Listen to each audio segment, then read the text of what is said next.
है topper batch 2025 का paper solution 2024। ये आपका हिंदी तथा इंग्लिश मीडियम का मिक्स पोर्शन है। इसके पहले फार्मास्यूटिक्स का ठीक पेपर सॉल्यूशन 2024 को हमने डिटेल में कवर कर लिया है। ठीक, यहाँ पर बैच अभी तक जिस भाइयों ने ज्वाइन नहीं किया है, प्लीज़ आपकी यदि ख्वाहिश है तो आप टॉपर बैच ज्वाइन कर लीजिए। क्योंकि टॉपर बैच आपका तब तक चलेगा जब तक आपका एग्ज़ाम नहीं ख़त्म हो जाता। टॉपर बैच का फीचर देखा जाए तो इसमें आपको पेपर सॉल्यूशन 2022 का, पेपर सॉल्यूशन 2024 का और 23 का पेपर सॉल्यूशन मिलेगा। लास्ट में आपको सुपर 25 क्वेश्चन मिलेगा। ठीक है, सुपर 25 क्वेश्चन में 10 लॉन्ग क्वेश्चन, 14 शॉर्ट क्वेश्चन और 30 से लेके 50 1 मार्क के क्वेश्चन को रखा जाएगा, जो बहुत इंपॉर्टेंट रहने वाले। अभी तक अपने टॉपर बैच नहीं ज्वाइन किया तो प्लीज़ आप ज्वाइन कर लीजिए। ठीक है, चाहे वो आप फर्स्ट ईयर में हो चाहे वो सेकेंड ईयर में हो, कोई भी आप बंदा ये हिंदी मीडियम इंग्लिश मीडियम कुछ भी कर सकते हैं। ठीक, तो अब यहाँ से हम क्या कर देते हैं, धीरे धीरे एक एक करके हम चलते हैं अपनी नैया पार की तरफ। ठीक है, तो ये आपके सामने लिखा है नोबल ड्रग्स डिलीवरी सिस्टम। ये क्वेश्चन पहले हम फार्मास्यूटिक्स के बारे में, ये पेपर है आपका प्यारा सा, और ये कब हुआ था पेपर, आपका 9 जून को पेपर स्टार्ट होगा। यहाँ पर देखिए जून में ही एग्जाम हुआ था, बट 22 जून 2024 को हुआ था। ठीक, यहाँ फार्मास्यूटिक्स का पेपर कोड की बात की जाए तो 2601 है। ठीक, टाइमिंग की बात की जाए तो 3 घंटा के अंदर आपको करना रहता है। मार्क की बात की जाए तो 80 नंबर टोटल आपको दिया जाएगा। कितना? 80 नंबर दिया जाएगा। ठीक है, और 20 नंबर आपका कॉलेज देगा। अब डिपेंड करता है आपके बिहेवियर वगैरह पे कि कैसा आप बिहेवियर कर रखे हैं, उसी के अकॉर्डिंग अपना वो नंबर देते हैं। ठीक है, तो चलिए हम स्टार्ट करते हैं यहाँ से। ये फार्मास्यूटिक जानते हैं, यहाँ क्वेश्चन को अटेम्प्ट करना रहता। प्लीज़ आपसे अनुरोध है कि आप पेपर में किसी भी तरह का नंबर अथवा पैसा या कोई भी चीज़ अननोन चीज़ मत लिखिएगा, नहीं तो आप दुविधा में पढ़ सकते हैं। ठीक है, यदि पार्ट की बात की जाए तो टोटल 3 पार्ट होते हैं। पार्ट ए में टोटल क्वेश्चन कितने होते हैं? 7 होते हैं। किन्हीं 6 क्वेश्चन को आपको अटैम्प्ट करना रहता है। जो आपको अच्छे से आता उसी को अटैम्प्ट करिएगा। ठीक है, और हर एक क्वेश्चन 5 नंबर का 30 नंबर यहाँ से मिलेगा। पार्ट बी जो रहता है शॉर्ट क्वेश्चन रहता है। कितना? शॉर्ट क्वेश्चन तो टोटली 11 क्वेश्चन रहता है। किन्हीं 10 क्वेश्चन को आपको अटेंड करना था। हर एक क्वेश्चन 3 नंबर का रहता है। तो ये आप जनरल चीज़ें जानते हैं। ठीक है, और धीरे धीरे जान भी जाएंगे, उसकी चिंता नहीं है। ठीक, हम सीधे मेन मुद्दे पे चलते हैं, पार्ट ए पे। अब देखिए पार्ट ए अपनी कॉपी पे जब शुरू करिएगा तो कॉपी के सबसे टॉप पे लिखिएगा पार्ट ए हम कर रहे हैं। यदि पार्ट बी आ रहा है तो बी पार्ट कर सकते हैं। ऐसा कोई भी नहीं तुम्हारे पास पोर्शन है कि आप कि बोलिएगा गोली मार देंगे नहीं तो पहला पार्ट करिए, ऐसा कुछ भी नहीं है। जो पार्ट आपको अच्छे से आता उसी पार्ट को पहले अटेम्प्ट कीजिए। ठीक, पहला क्वेश्चन क्या दे रखा है? Define novel drugs delivery system क्या होता है, इसको डिफाइन करना पड़ेगा। इनुमरेट देयर एडवांटेज और डिसएडवांटेज। सबसे पहले नोबल ड्रग्स डिलीवरी सिस्टम को बताना पड़ेगा, इसका लाभ और हानि के बारे में पूरा डिटेल में करना पड़ेगा, और ये लॉन्ग क्वेश्चन है। ठीक, तो आपके सामने ये रहा नोबल ड्रग्स डिलीवरी सिस्टम, जिसे शॉर्ट में क्या बोलते हैं? NDDS बोला जाता है।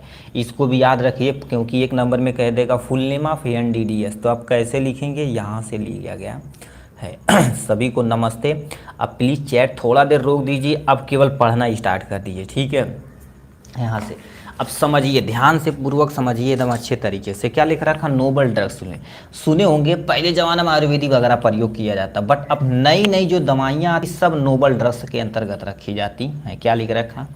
एक नोबल ड्रग्स डिलीवरी सिस्टम में फ्रेश अप्रोच के साथ, मतलब नई उन्नति के साथ, डेवलपमेंट, फार्मूलेशन, न्यू टेक्नोलॉजी तथा न्यू मेथडोलॉजी से, मतलब नए नए मेथड से पद्धति को जोड़ती है, ताकि प्रत्येक औषधि प्रभाविता के साथ साथ तुम्हारे पास सुरक्षित भी रह सके। सिंपल से समझिए, नोबल ड्रग्स डिलीवरी ऐसा सिस्टम है हम जिसमें नए नए अप्रोच की दवा को कैसे डेवलपमेंट करना है, फार्मूलेशन कैसे करना है, उसका न्यू टेक्नोलॉजी का प्रयोग करना है, नए मेथडोलॉजी का प्रयोग करना, इन सबको हम नई नई टेक्नोलॉजी से जोड़ते जा रहे हैं, जिससे दवाइयाँ क्या हो प्रभावित के साथ साथ तुम्हारे पास क्या कर सकते हैं। अरे यार फार्माकोलॉजी पर अभी तो बताए हैं, पेपर सॉल्यूशन 2024 का तो एक कराएं, एक ही दिन में सब थोड़ी ना करा दिया जाएगा मेरे भाई। आप सब लोग भी अभी कह रहे थे लेक्चर लेते ही बोल दिए सर हॉस्पिटल कम्युनिटी का कब बताएंगे, मतलब एक ही दिन सब करा दिया जाए। इसे गजब गजब इंसान है।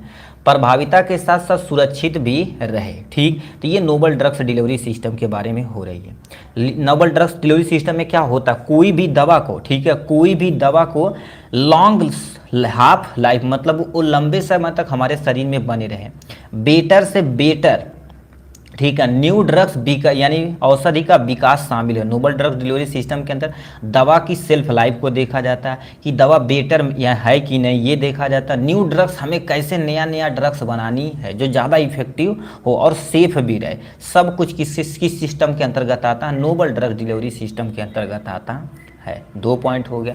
तीसरी पॉइंट क्या लिख रखा है, एनडीडीएस के अंतर्गत दवा की क्षमता, मतलब उस दवा की कितना क्षमता है। कंट्रोल ऑफ ड्रग डिस्चार्ज, मतलब हमारे शरीर के अंदर, ठीक है, शरीर के अंदर एक्चुअल में ड्रग्स कैसे डिस्चार्ज हो रही है। प्रभाव आदि का यानी नियंत्रण वैज्ञानिक तरीके से किया जाता है। ठीक है, मतलब नोबल ड्रग डिलीवरी सिस्टम के अंदर देखा जाए तो कोई दवा की कितनी क्षमता है, वो हमारे शरीर के अंदर कैसे डिस्चार्ज हो रही है। ठीक है, तो ये सारी चीज़ें आपको क्या करना पड़ेगा, नोबल ड्रग डिलीवरी सिस्टम के अंतर्गत आता है। इससे दवा का प्रभाव ज़्यादा इफेक्टिव होता है, यानी नोबल ड्रग्स डिलीवरी सिस्टम के अंतर्गत कोई भी दवाइयाँ रहती तो उसकी क्षमता ज़्यादा रहती, जो ज़्यादा क्या रहेगा, इफेक्टिव नेचर की होती है। ठीक, तो ये आपके सामने इंट्रोडक्शन था किसके बारे में भाई यार, ठीक है, इसी टाइम सारा कमेंट भर डालेंगे। ठीक है, तो ये सब चीज़ें जितने भी होती हैं सब तुम्हारे पास नोबल ड्रग डिलीवरी सिस्टम के अंतर्गत आती है। तो ये आपके सामने नोबल ड्रग डिलीवरी सिस्टम के बारे में रहा है। ठीक, अब यहाँ सामने दे रखा क्लासिफिकेशन के बारे में। ठीक है, इतनी हमारे पास क्लासिफिकेशन की गई है नोबल ड्रग डिलीवरी सिस्टम के अंतर्गत, मतलब नोबल ड्रग डिलीवरी सिस्टम के अंतर्गत इतने चीज़ों में आप जा सकते हैं आराम से। ठीक है, कहाँ ध्यान से सुनिए। सबसे पहले यहाँ से स्टार्ट करते हैं, सस्टेन इन कंट्रोल रिलीज औषधि वितरण, मतलब क्या होती है, जैसे बहुत सारी दवाइयाँ, ये कौन है जी, ठीक है,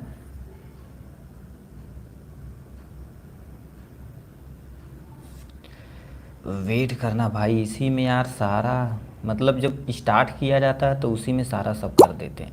ठीक है, ये भी नोबल ड्रग डिलीवरी सिस्टम के अंतर्गत देखा जाए तो सस्टेन तथा कंट्रोल रिलीज औषधि का वितरण कैसे हमारे शरीर के अंतर्गत होता, सब नोबल ड्रग डिलीवरी सिस्टम के अंतर्गत देखा जाए।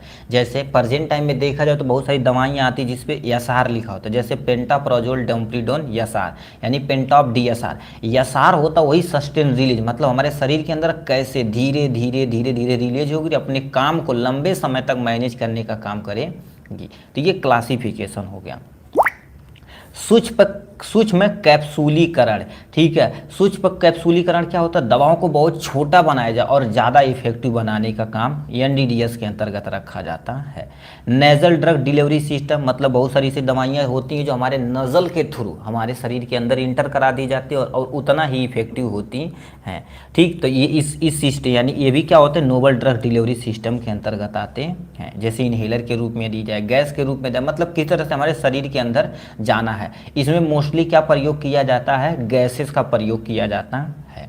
ठीक, नेक्स्ट में रैपिड एक्शन, मतलब एनडीडीएस जो ड्रग्स होनी चाहिए, सबसे पहले एनडीडीएस ड्रग्स यदि होनी चाहिए, ठीक है, यदि एनडीडीएस ड्रग्स होनी चाहिए तो रैपिड एक्शन करना चाहिए। क्या करना चाहिए, रैपिड एक्शन करना चाहिए। रैपिड एक्शन मतलब एक बार अपने शरीर के अंदर चल जाए तो तुरंत काम करे और लंबे समय तक अपने आप को मेंटेन करके रखे। ठीक, नेक्स्ट में तुम्हारे पास क्या होगा, पल्मोनरी ड्रग्स, ठीक है, सिस्टम, यानी पल्मोनरी मतलब हमारे शरीर के अंदर लंग्स के थ्रू इंटर किया जाए। क्या, लंग्स के थ्रू हमारे शरीर के अंदर इंटर कराया जाए, वो भी नोबल ड्रग्स डिलीवरी सिस्टम के अंतर्गत आता है। ठीक, नैनो पार्टिकल, ये तुम्हारे पास क्या होगा, नैनो पार्टिकल मतलब जो भी पार्टिकल होने चाहिए बहुत सूक्ष्म मात्रा में होने चाहिए और बहुत तगड़ा काम करें। जैसे छोटा बोलते हैं ना, छोटे हैं, देखने में छोटे लगे बट चोट करेगा भी, सेम टू सेम हमारे पास नोबल ड्रग डिलीवरी सिस्टम हूबहू ऐसे ही होते हैं। ठीक, ये हो गया। नेक्स्ट पोर्शन में क्या लिख रखा है मेरे भाई, ठीक है, पेरेंटल कंट्रोल रिलीज होना चाहिए, मतलब ये हमारे शरीर में जाए तो धीरे धीरे हमारे शरीर के अंदर रिलीज करे और अपने एक्शन को लंबे समय तक परफॉर्म करके रखे, ऐसा होना चाहिए। दूसरा तुम्हारे पास क्या होगा, इंट्रा यूटेराइन डिवाइस होती है। बहुत सारी दवाइयाँ होती हैं ना, जैसे वेजाइनल इन्फेक्शन हो गया है, तो उन सबको सही करने के लिए हम यूटी यानी क्या होते हैं, इंट्रा यूटेराइन डिवाइस सिस्टम के थ्रू उनके शरीर के अंदर इंटर करा देते हैं और अपने एक्शन को धीरे धीरे परफॉर्म करता है। उसमें जैसे कहीं हमारे यूरिनरी सिस्टम में कहीं थोड़ा सा दिक्कत होती तो उन सबको सही करने के लिए, ठीक, ये हो गया। उसके बाद गैस्ट्रो इंटेस्टाइनल ड्रग से यानी डिलीवरी सिस्टम के अंतर्गत आती है, ठीक है, यानी gastro intestinal drug delivery system के अंतर्गत आती, मतलब हमारे शरीर के अंदर जाएगा, गैस्ट्रो सिक्रीट के द्वारा हमारे पूरे शरीर में डिस्ट्रीब्यूट होगा और अपने एक्शन को परफॉर्म करेगा। तो ये भी हमारे पास नोबल ड्रग डिलीवरी सिस्टम के अंतर्गत रखा जाता है। तो इतना था हमारे क्लासिफिकेशन के बारे में, ठीक। चलिए, ये हो गया इन सब के बारे में। फिर क्या हुए, एनडीडीएस का एडवांटेज यहाँ पर लिखा गया है, एडवांटेज ऑफ एनडीडीएस दवाइयाँ, मतलब इसका तुम्हारे पास क्या होता है, लाभ क्या होता है, ठीक है, ठीक है। अब इसमें क्या होता, देखिए इसमें एनडीडीएस इस समय बहुत सारे लाभ है, मतलब प्रेजेंट टाइम में देखा जाए तो एनडीडीएस का बहुत सारे लाभ है। जैसे फॉर एग्जांपल के तौर पे देखा जाए, पहला लिखा है वांछित औषधियाँ सांद्रता नियंत्रण दर को बनाए रखने के लिए वितरण में किया जाता है, ठीक है, यह सर फार्माकोलॉजी करा दिया गया भाई, ठीक है। तो वांछित औषधियाँ सांद्रता मतलब दवाइयाँ सूटेबल होती है, जो सस्टेन रिलीज होती है हमारे शरीर के अंदर, धीरे धीरे अपने एक्शन को परफॉर्म करती है, नियंत्रण दर को बनाए रखने की जिम्मेदारी होती है, इसीलिए हमारे पास एनडीडीएस दवाइयाँ खाने में थोड़ा सा लाभदायक होता है। इसमें सटीक खुराक की मात्रा दी जाती है, सटीक खुराक मतलब खुराक फिक्स होता, कितना अमाउंट मिलेंगे आप मस्त हो जाएंगे। बेहतर प्रभाव यानी करिता एवं सुरक्षा, बहुत सारे बेहतर कि मतलब शरीर के अंदर जाए तो प्रभाव करे, जिसमें कुछ दवाइयाँ तू तो दवाइयाँ देहला मर्दे काम नहीं कैले, प्रभाव के साथ साथ सुरक्षा भी होना चाहिए। सुरक्षा नहीं रहेगा, मान लो तो कोई दवा खा लिया, साइड इफेक्ट हो गया, मर आ गया, दिक्कत हो जाएगी, ठीक है।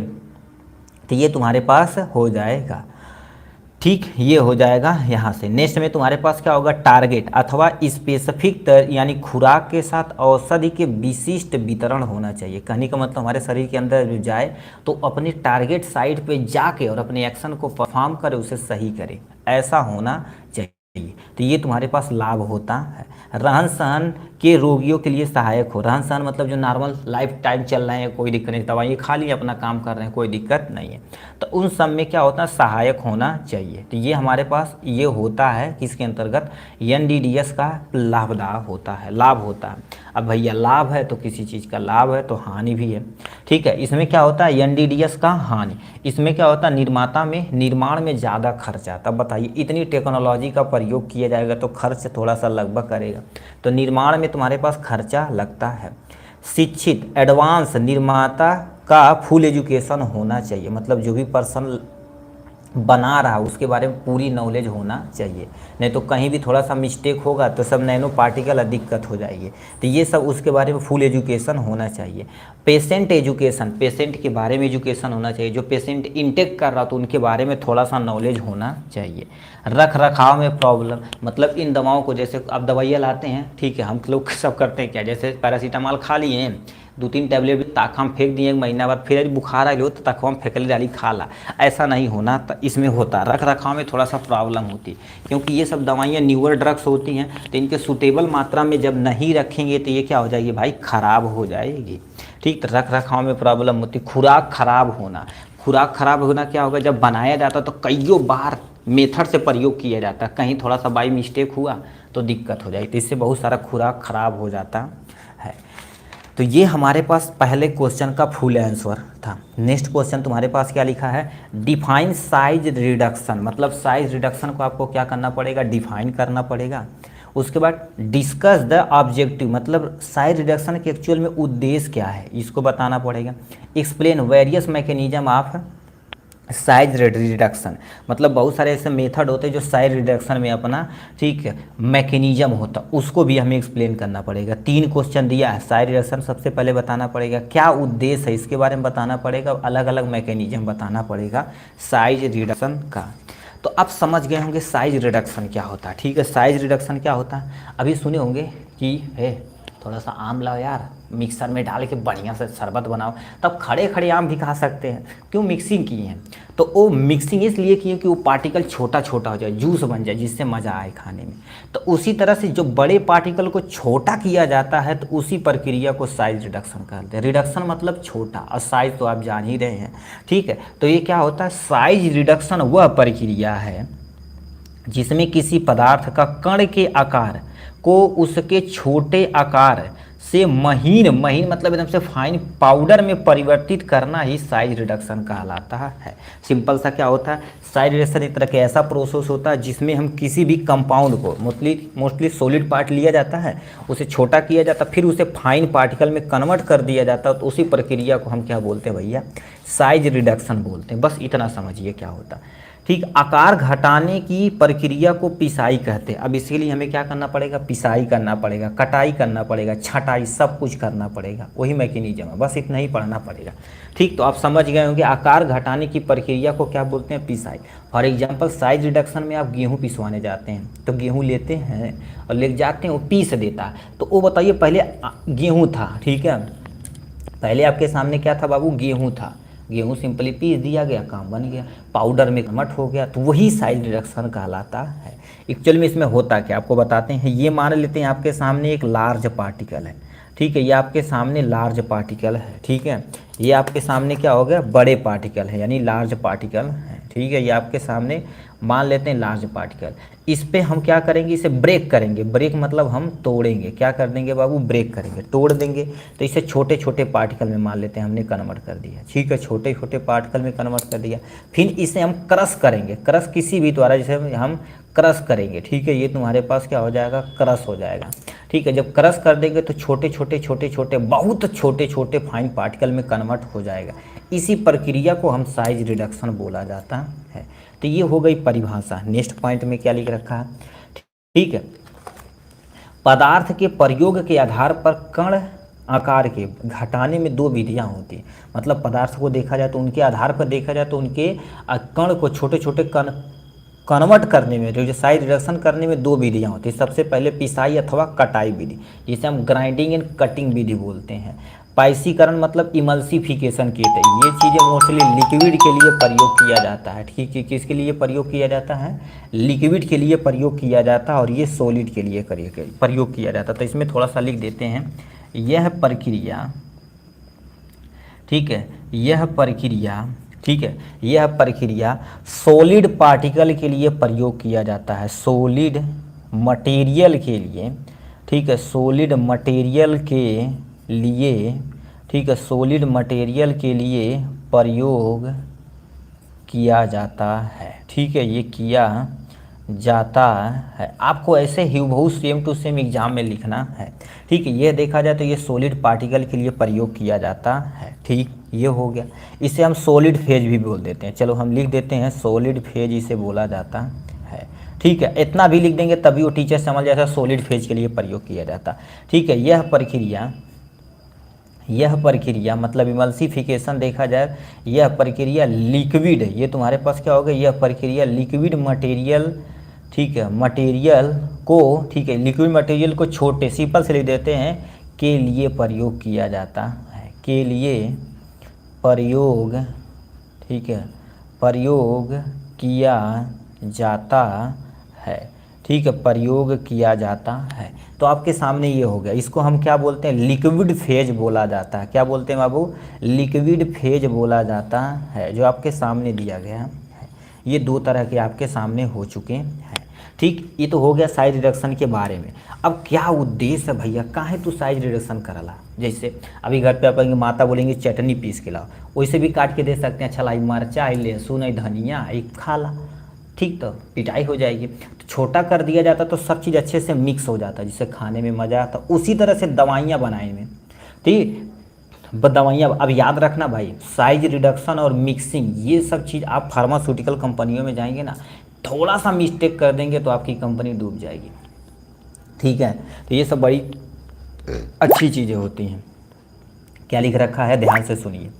लिखा, कणों का आकार घटाने से इनका सतही क्षेत्रफल बढ़ जाता, मतलब छोटे कण रहेंगे उनका आकार ऐसे बढ़ जाएगा, ठीक, जिससे घोल बनाने में क्या होते हैं, सहायक होते हैं। आराम से घुल जाएंगे, घोल बनाने में सहायक होंगे, जो जितना ज़्यादा इफेक्टिव होंगे, ठीक, पहला पॉइंट हो गया ये। आकार घटाने पर या निष्कर्षण के लिए, मतलब निष्कर्षण मतलब एक एक्सट्रैक्शन प्रोसेस होता है, के लिए विलयन की भेदन कैपेसिटी भी बढ़ जाती है।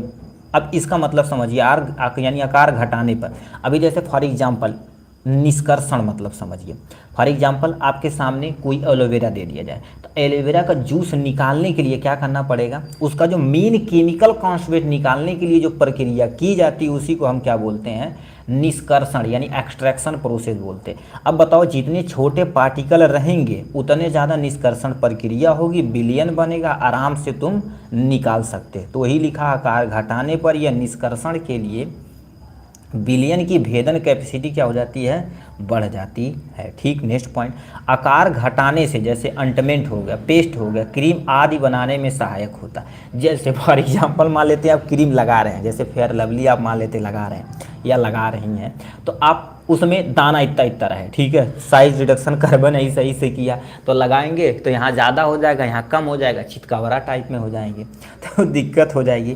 तो इसीलिए देखेंगे पाउडर उडर क्रीम उरीम जितने अंटमेंट वगैरह बने बहुत छोटे छोटे पार्टिकल होते हैं, तब से ऐसे होते हैं, ठीक, बहुत मस्त तरीके से होता है, तो वही साइज रिडक्शन किया जाता है।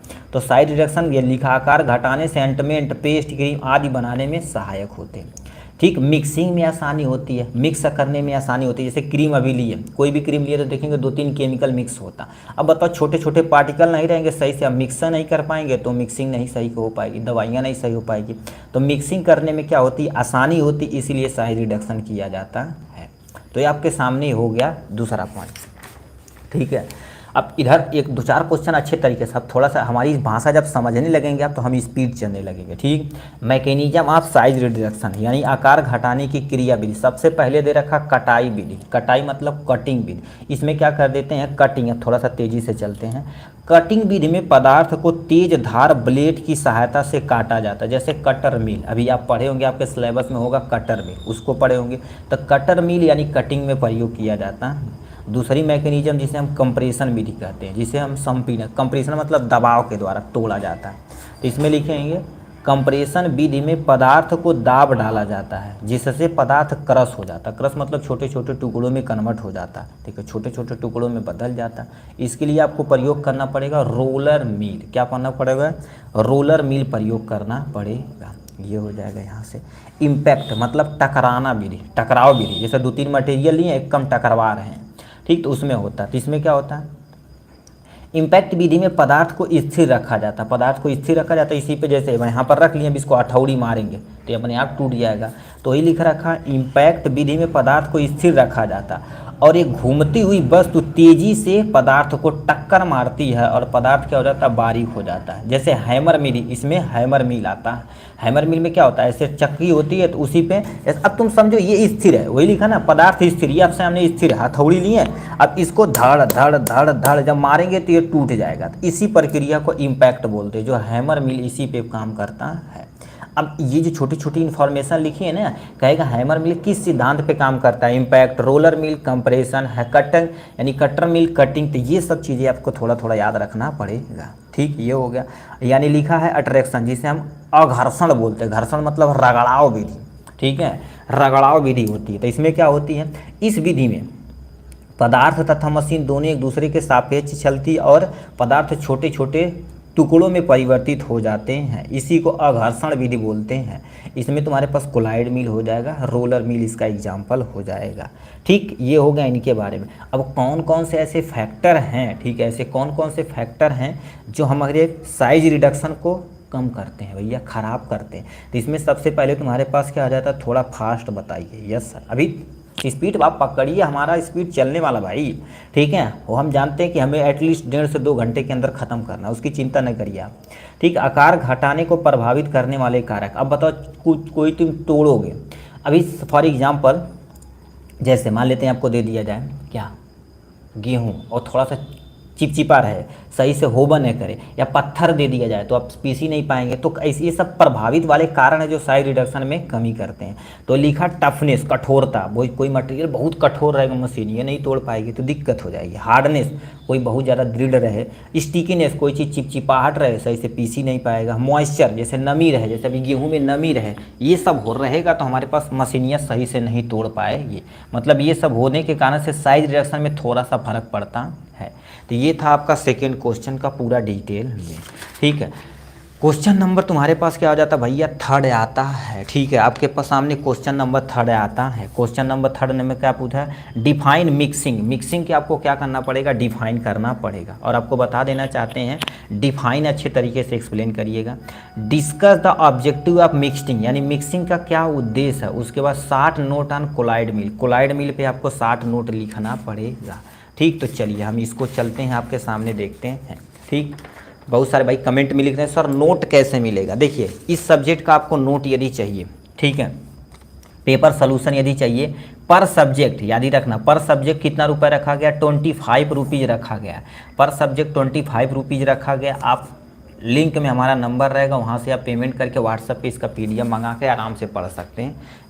तो अब मिक्सिंग क्या होती है, जैसे अब मिक्सिंग तो समझेंगे, अब इधर थोड़ा तेज़ी से चलते हैं। जब 2 या 2 से अधिक मटेरियल को एक साथ मिक्स करना मिक्सिंग कहलाता है। मतलब 2-3 चीज़ ली एक कम मिक्स करके दे दिया, ला भैया। जैसे मिक्सिंग, अब सब्जियां बनने लगी हैं, मार्केट देखेंगे, पार्टी उर्टी में जाएंगे तो मिक्सिंग सिंपल से एक ऐसा प्रोसेस होता है जिसमें 2 या 2 से अधिक पदार्थों को एक साथ मिक्स कर दिया। और याद रखना, समांगी होना चाहिए। समांगी मतलब समान रूप से होना चाहिए, तभी मजा आएगा।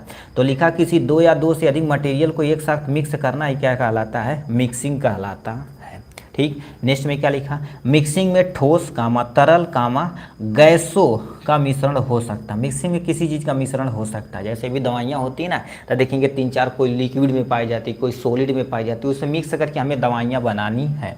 तो लिखिएगा मिक्सिंग में ठोस, द्रव तथा गैसों का मिश्रण हो सकता है, मतलब कुछ भी हो सकता है। नेक्स्ट में मिक्सिंग को फार्मेसी के क्षेत्र में एक महत्वपूर्ण प्रक्रिया माना जाता है, क्योंकि विभिन्न चरणों में ये उत्पाद की दक्षता को प्रभावित कर सकता है। अब इस पॉइंट का मतलब बहुत सटीक तरीके से आप समझिए, कह दिया है मिक्सिंग फार्मेसी के क्षेत्र में बहुत महत्वपूर्ण प्रक्रिया माना जाता है। फॉर एग्जांपल, जैसे मान लेते हैं आप क्या होगा, जीरोडाल, ठीक है, जीरोडाल एसपी लाए। जीरोडाल एसपी में क्या होता है, यदि एक्चुअल में देखा जाए जीरोडाल एसपी में एसाइक्लोफेनेक होता है। क्या होता है, एसाइक्लोफेनेक होता है, प्लस में पैरासीटामॉल होता है, प्लस में सरसेरियोपेप्टाइडेज होता है। ये तीनों चीज़ होती है।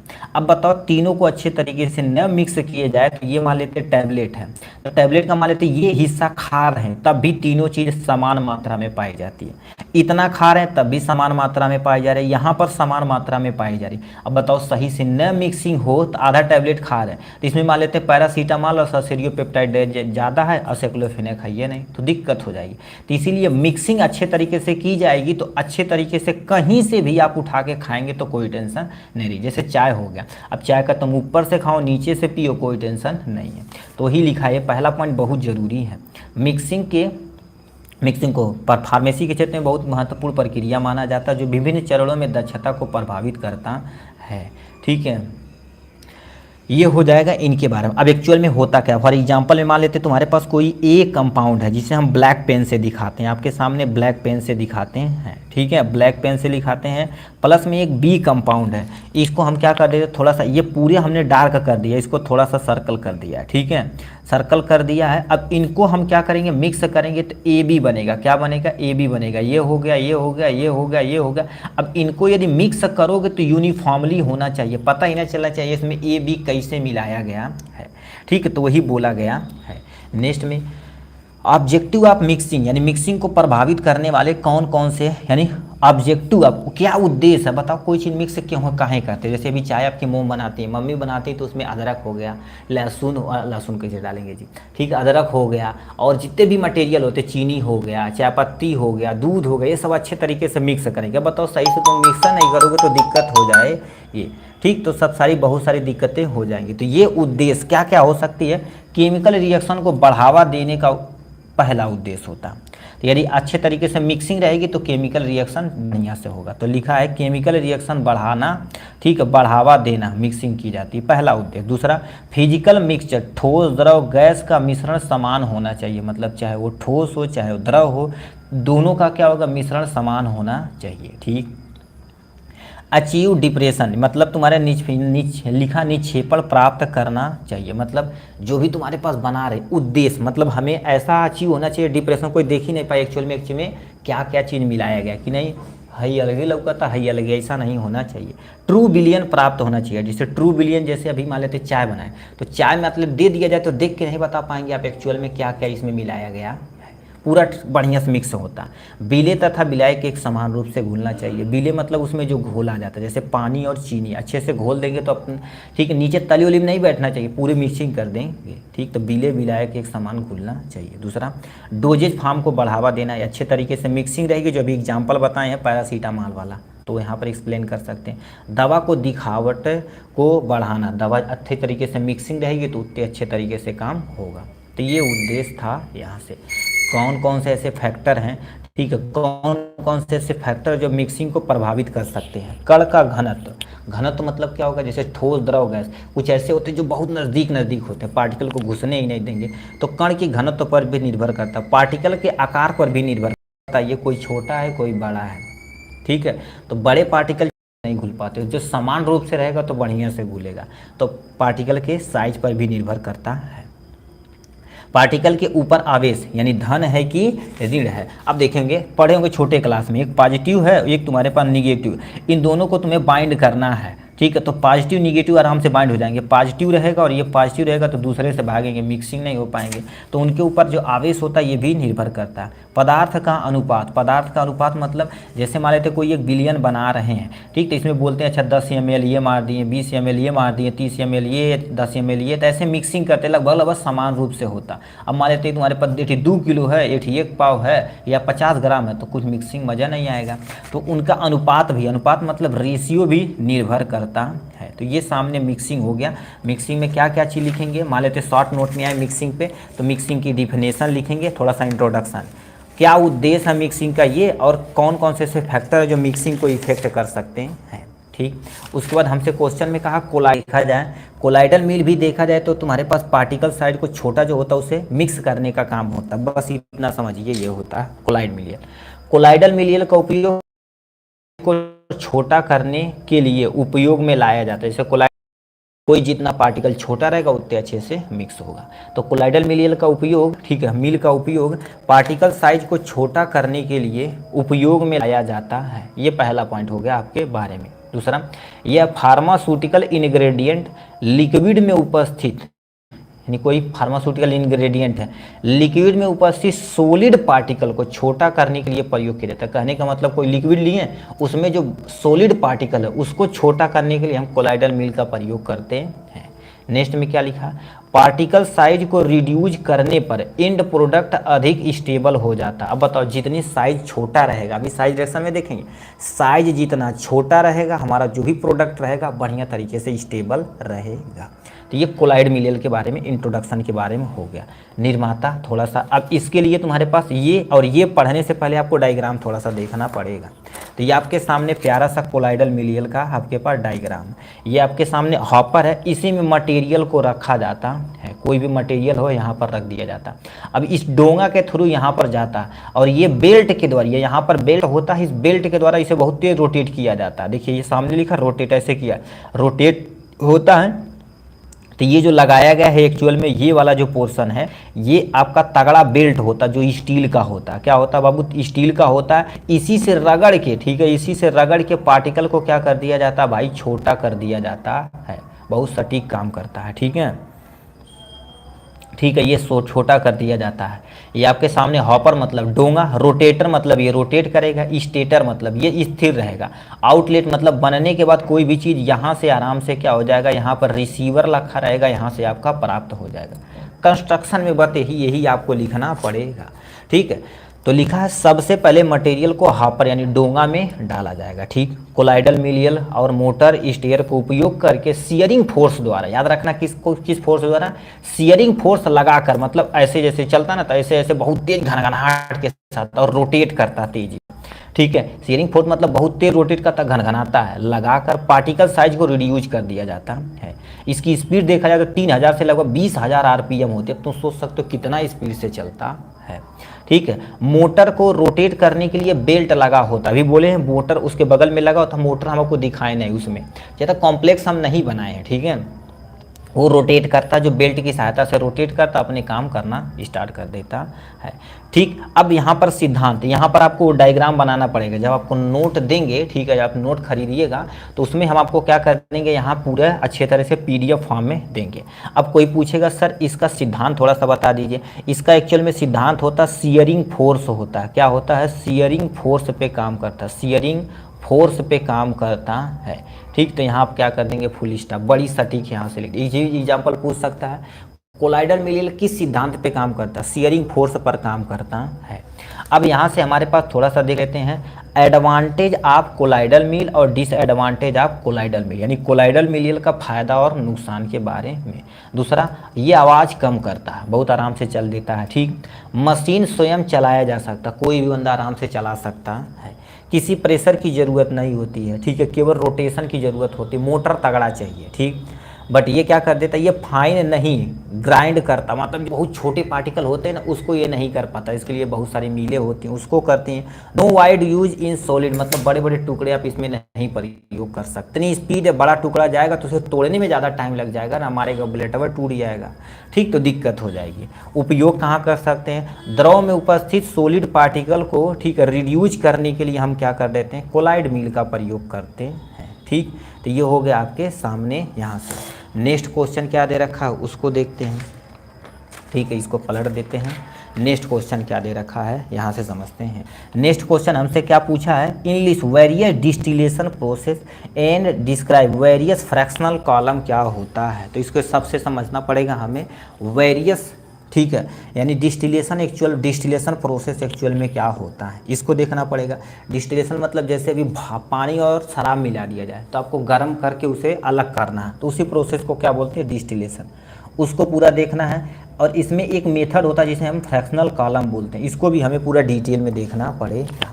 ठीक, तो अब हम एक एक करके हम देखते हैं। तो सबसे पहले आपको प्यारा सा हेडिंग डालना पड़ेगा, डिस्टिलेशन। जैसे हम हेडिंग डाल रहे हैं उसी तरह से आपको अच्छे तरीके से हेडिंग वगैरह डालना पड़ेगा।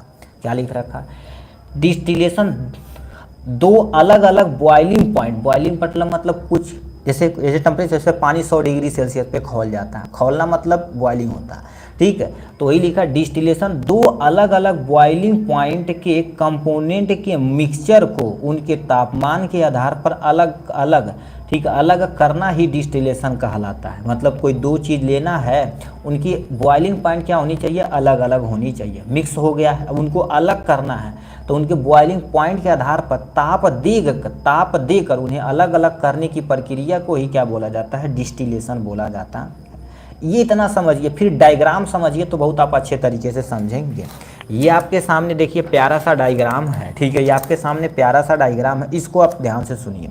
सबसे पहले हमने क्या कर लिया, एक कोनिकल फ्लास्क लिया, एक बर्तन लिया, बर्तन में एक वाटर एंड एल्कोहल रख दिया। क्या कर दिया, पहले बर्तन का सेटअप देखते हैं। कोनिकल फ्लास्क लिया, एक उसमें हमने थर्मामीटर लगा दिया, एक हमने क्या कर दिया है, कोनिकल, ये कोनिकल शेप का तुम्हारे पास क्या कर दिया गया है, एक पाइप लगा दिया गया और यहीं पर हमने कंडेंसर लगा दिया गया, जो यहाँ से भाप जाएगा उसे ये ठंडा करके पानी में कन्वर्ट कर देगा और ये यहाँ पर क्या हो जाएगा भाई, इकट्ठा हो जाएगा। इसको क्या बोलते हैं, प्राप्तांक यानी रिसीवर बोला जाता है। अब इसमें होता क्या, अब सर टेम्परेचर नापने के लिए थर्मामीटर काहे लगाए हैं, इसके लिए बताते हैं। ठीक, सब खेल भाई टेम्परेचर का है इस डिस्टिलेशन प्रोसेस में। सबसे पहले आपको वाटर और एल्कोहल मान लेते हैं, मिक्स हो गया। ठीक, वाटर और एल्कोहल अच्छे तरीके से मिक्स हो गया है, तो इनको सबसे पहले क्या करेंगे, मिक्स करके कोनिकल फ्लास्क में डाल देंगे, यहाँ से हीट देंगे, हीट धीरे धीरे जाएगा। ठीक है, तो यहाँ से उबलना स्टार्ट होगा, तो टेम्परेचर देखते रहेंगे। एल्कोहल का बॉइलिंग पॉइंट कितना होता है, 78 डिग्री सेल्सियस। अलग अलग बॉइलिंग पॉइंट होते हैं। मेथिल एल्कोहल का लगभग 60 से यानी 70 से नीचे होता है और एथिल एल्कोहल 60 से एबव यानी 80 से नीचे होता है। ठीक, इसलिए हम ऑन एवरेज एल्कोहल लिखे हैं, 78 लिख दिए। ठीक, नहीं समझ में आता तो 70 से 80 के बीच में आप लिख सकते हैं, कोई टेंशन नहीं। वाटर की बॉइलिंग पॉइंट क्या आती है, 100 डिग्री सेल्सियस, तो 9th में आप पढ़े होंगे। अब यहाँ से जब हम टेम्परेचर को राइज करेंगे 78 यानी 70 से 80 के बीच में जाएगा तो हमारा जो एल्कोहल रहेगा वेपर बनना स्टार्ट हो जाएगा। यस सर, क्योंकि हम जानते हैं किसी भी लिक्विड को गर्म किया जाता है तो वेपर बनता है यानी वाष्प बनता है। यहाँ से वेपर बनेगा, वेपर बनेगा। अब ये थर्मामीटर में चेक करते रहेंगे कि यानी इससे ज़्यादा डिग्री सेल्सियस जाएगा तो तापमान को हम कम कर देंगे, यानी आँच को कम कर। जैसे आपकी मम्मी खाना बनाती है ना, तो देखेंगे टेम्परेचर जब ज़्यादा हो जाता है तो आँच को कम कर देती है। तो यहाँ से वेपर जाएगा, वेपर जाएगा, वेपर जाते जाते इसमें आ जाएगा। तो इसमें हमने ठंडा पदार्थ रखा हुआ जिसे हम कंडेंसर बोलते हैं, ठीक है, यानी कूलिंग के लिए। अब ये जब ठंडा करेगा तो जाहिर सी बात वेपर किस में कन्वर्ट हो जाएगा, लिक्विड में कन्वर्ट हो जाएगा। वेपर जब लिक्विड में कन्वर्ट हो जाएगा वो हमारे पास यहाँ से रिसीवर में क्या प्राप्त हो गया मेरे भाई, एल्कोहल। एल्कोहल प्राप्त हो गया है। तो इसी प्रोसेस को क्या बोलते हैं, डिस्टिलेशन बोलते हैं। यही डायग्राम आपको हूबहू सेम टू सेम यहाँ पर चिपकाना पड़ेगा। जब नोट देंगे तो आपको हम उसमें कर देंगे, वो डायग्राम आप यहाँ बना लीजिएगा। ठीक, आप समझ गए होंगे डिस्टिलेशन। अब पढ़ते हैं डिस्टिलेशन प्रोसेस में पहले लिक्विड को गर्म करके वेपर में किया जाता, बोले थे ना पहले वेपर में किया जाता, तथा फिर वेपर को ठंडा करके लिक्विड में बदल दी जाती है। क्या कर दी जाती है, वेपर को कन्वर्ट करके लिक्विड में बदल दी जाती है। ठीक, ये हो गया। डिस्टिलेशन प्रोसेस में उनकी बॉइलिंग पॉइंट के आधार पर अलग अलग किया जाता है। भी बोले तो बॉइलिंग पॉइंट के आधार पर अलग किया जाता है। तो ये हो गया इंट्रोडक्शन। ये आपके सामने डायग्राम जो बताए हैं हूबहू सेम टू सेम डायग्राम आपको यहाँ छापना है। उसके बाद डिस्टिलेशन का उपयोग, कहाँ हम डिस्टिलेशन करते हैं। डिस्टिलेशन का उपयोग मुख्यतः कमर्शियल लेवल पे किया जाता है, जैसे अल्कोहल बनाने वाली कंपनियाँ। डिस्टिल वाटर, जो हमारे पास डिस्टिल वाटर आता है जो इंजेक्शन में लगाया जाता है, उसके उपयोग में, पैराफिन बनाने में, केरोसिन ऑयल बनाने में, परफ्यूम बनाने में, इन सब चीज़ में डिस्टिलेशन प्रोसेस ही तो किया जाता है। कि लिक्विड के प्रोडक्शन में किया जाता है। गैस को द्रवीकरण करना, मतलब हमारे जो अगल बगल हवा है ना, तो हवा में बोलते हैं ऑक्सीजन है, नाइट्रोजन है, कार्बन डाइऑक्साइड है। तो ही जो तुम्हारे पास हवा आता, हवा में नाइट्रोजन, तो हवा से जब नाइट्रोजन खींचा जाता है तो उसे द्रव के रूप में कन्वर्ट कर दिया जाता है। किसकी मदद से, डिस्टिलेशन प्रोसेस से किया जाता है। तो नाइट्रोजन ऑक्सीजन को, ठीक है, आदि जो हवा में द्रव, ठीक है, हवा से द्रव में बदल दिया जाता है, इन्हें हवा से द्रव में बदल दिया जाता है with the help of distillation process. ठीक है, अब यहाँ से टाइप ऑफ डिस्टिलेशन देखा जाए तो कई तरह के होते हैं। हम यहाँ पर 2-3 का नाम लिख देते हैं। ठीक है, अब इसमें से केवल इसको हमें एक्सप्लेन करना पड़ेगा। इसमें सबसे पहला नाम तुम्हारे पास क्या आ जाता है, सिंपल डिस्टिलेशन आता है, जो घर पे आप भी कर सकते हैं। ठीक है, सिंपल डिस्टिलेशन आता है, सिंपल डिस्टिलेशन। दूसरा तुम्हारे पास क्या आ जाता है, वैक्यूम डिस्टिलेशन आता है। क्या होता है, वैक्यूम डिस्टिलेशन आता है। ठीक है, वैक्यूम डिस्टिलेशन आता है। तीसरा तुम्हारे पास क्या हो जाएगा भैया, हमारे पास फ्रैक्शनल, ठीक है, ये आपके सामने फ्रैक्शनल डिस्टिलेशन आ जाएगा, जो हमें यहाँ पर एक नीचे भी एक्सप्लेन करना पड़ेगा। लास्ट एंड फाइनल तुम्हारे पास क्या हो जाता है, स्टीम डिस्टिलेशन हो जाएगा, आपको यहाँ लिख देना है। इतने तरह के हमारे सिलेबस में डिस्ट्रीब्यूशन यानी क्या हुआ, डिस्टिलेशन है। बट हमें क्वेश्चन में क्या दे रखा था, देखिए सामने दे रखा था डिस्टिलेशन को तुम्हें क्या करना पड़ेगा, एक्सप्लेन करना पड़ेगा, फ्रैक्शनल कॉलम को तुम्हें बताना पड़ेगा। तो आपके सामने फ्रैक्शनल कॉलम डिस्टिलेशन यहाँ दिया गया है। अब इसको अच्छे से समझिए क्या हो रहा है, कैसे हो रहा है। ठीक है, इसमें भी वही डायग्राम है, आपको यहाँ बनाना पड़ेगा। फिर इसका भी डायग्राम दिखा देते हैं। पहले समझते हैं प्रिंसिपल। लिखा है किसी दो मिक्सचर को जिसकी बॉइलिंग पॉइंट अलग अलग हो, उसे फ्रैक्शनल कॉलम डिस्टिलेशन में डालकर गर्म करने पर जिसकी बॉइलिंग पॉइंट कम होती है वह पहले वेपर में बनकर ठंडा होकर लिक्विड में कन्वर्ट हो जाता है। ये प्रिंसिपल हो जाएगा। कंस्ट्रक्शन मतलब निर्माण में आपको यहाँ से ये वाला डायग्राम बनाना पड़ेगा। ठीक है, ये वाला डायग्राम बनाना पड़ेगा। ये देखिए कॉलम शेप है, इसीलिए इसे क्या बोला जाता है, कॉलम फ्रैक्शलेशन यानी डिस्टिलेशन फ्रैक्शनल कॉलम डिस्टिलेशन बोला जाता है। तो इसमें सबसे पहले क्या होता है, मिक्सेबल लिक्विड यहाँ पर डाला जाता है, यानी क्या होता है, इसे फ्लास्क बोलते हैं। यहाँ से गर्म करेंगे तो ये गर्म होकर वेपर में जाएगा। तो ये देखिए कॉलम से बना हुआ, देखिए लिखा फ्रैक्शनेटिंग कॉलम हो जाएगा, जो आपके सामने दिया गया। ये टेम्परेचर हो जाएगा तो तापमान को मेंटेन करेगा। यहाँ से जो भी तुम्हारे पास जाएगा वेपर, वो लिक्विड के फॉर्म में कन्वर्ट होगा, रिसीवर में प्राप्त हो जाएगा अभी लिक्विड के फॉर्म में। ये हमारे पास फ्रैक्शनल कॉलम डिस्टिलेशन के अंतर्गत आता है। ठीक है, तो ये हो गया आपके सामने। यहाँ पर वही सेम टू सेम डायग्राम आपको बनाना पड़ेगा। अब कार्य विधि कैसे काम करती है, पहले फ्लास्क को सॉल्यूशन में ऐड कर दिया जाता है। मतलब ये देखिए जो बोले हैं ना, देखिए ये हमारे पास क्या कर दिए, ऐड कर दिए, दोनों को करके उसके बाद वेपर यहाँ पर गर्म करेंगे, वेपर बनेगा, टेम्परेचर को मेंटेन करेंगे, यहाँ पर लिक्विड में कन्वर्ट। यहाँ पर नहीं एक्चुअल में बताया गया है कि क्या क्या होता है। ठीक है, तो ये आपको सामने यहाँ पर करना पड़ेगा। ठीक है, तो ये हो गया। तो ही लिखा है सॉल्यूशन को ऐड करें, हीट देने पर मिक्सचर बॉयल हो जाता है और वेपर बनना स्टार्ट हो जाता है। वेपर मूव करके आगे जाकर कंडेंसर से कूल होकर लिक्विड में बदल जाता है, फिर लिक्विड को रिसीवर में कनेक्ट कर दिया जाता है। बट अपना काम हो गया, बल्ले बल्ले यही चाहिए हमें। तो ये हमारे पास था किसके, फ्रैक्शनल कॉलम डिस्टिलेशन के, ठीक है, वर्किंग के बारे में, ठीक है। तो इतना हो जाएगा इनके बारे में। नेक्स्ट में तुम्हारे पास क्या पोर्शन है, स्टेरिलाइजेशन। प्लीज़ इसे आप इम्पोर्टेंट क्वेश्चन है क्योंकि ये 2-3 बार क्वेश्चन पूछा गया। देखिए क्या लिख रखा है, डिफाइन स्टेरिलाइजेशन, स्टेरिलाइजेशन को डिफाइन करना है। लिखा है classify various method of sterilisation, यानी जो अलग अलग मेथड होते हैं हमारे पास ना स्टेरिलाइजेशन के, जैसे फिजिकल हो गया, केमिकल हो गया, तो इनको भी आपको अच्छे तरीके से क्या करना पड़ेगा भाई, एक्सप्लेन करना पड़ेगा, ठीक। तो समझते हैं स्टेरिलाइजेशन क्या होता है। अभी कोरोना आया था, तो कहते हैं ये एरिया स्टेरिलाइजेशन यहाँ नहीं जाना है, या कहते हैं यार सैनिटाइजर लगा ला हो तो नहीं हथवा स्टेरिलाइज हो जाए। तो जो केमिकल प्रयोग कर रहे थे एक्चुअल में हमारे हाथ में जो बैक्टीरिया था उसे मारने के लिए करिए थे। Yes sir.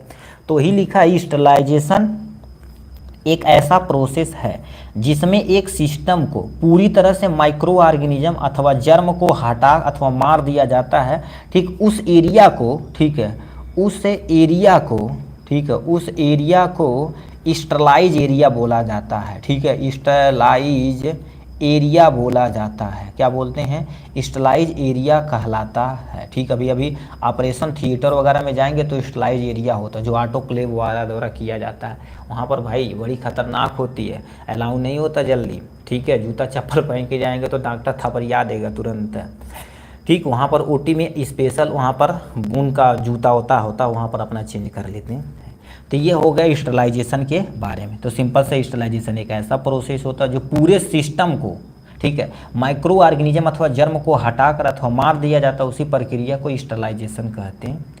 अब क्या लिख रखा, मेथड ऑफ स्टेरिलाइजेशन, कौन कौन से ऐसे मेथड हैं, ठीक। इसमें फिजिकल मेथड, केमिकल मेथड और हमारे पास क्या होगा, मैकेनिकल मेथड। यानी तो हमारे पास टोटल देखा जाए तो इतने हमारे सिलेबस में मेथड है।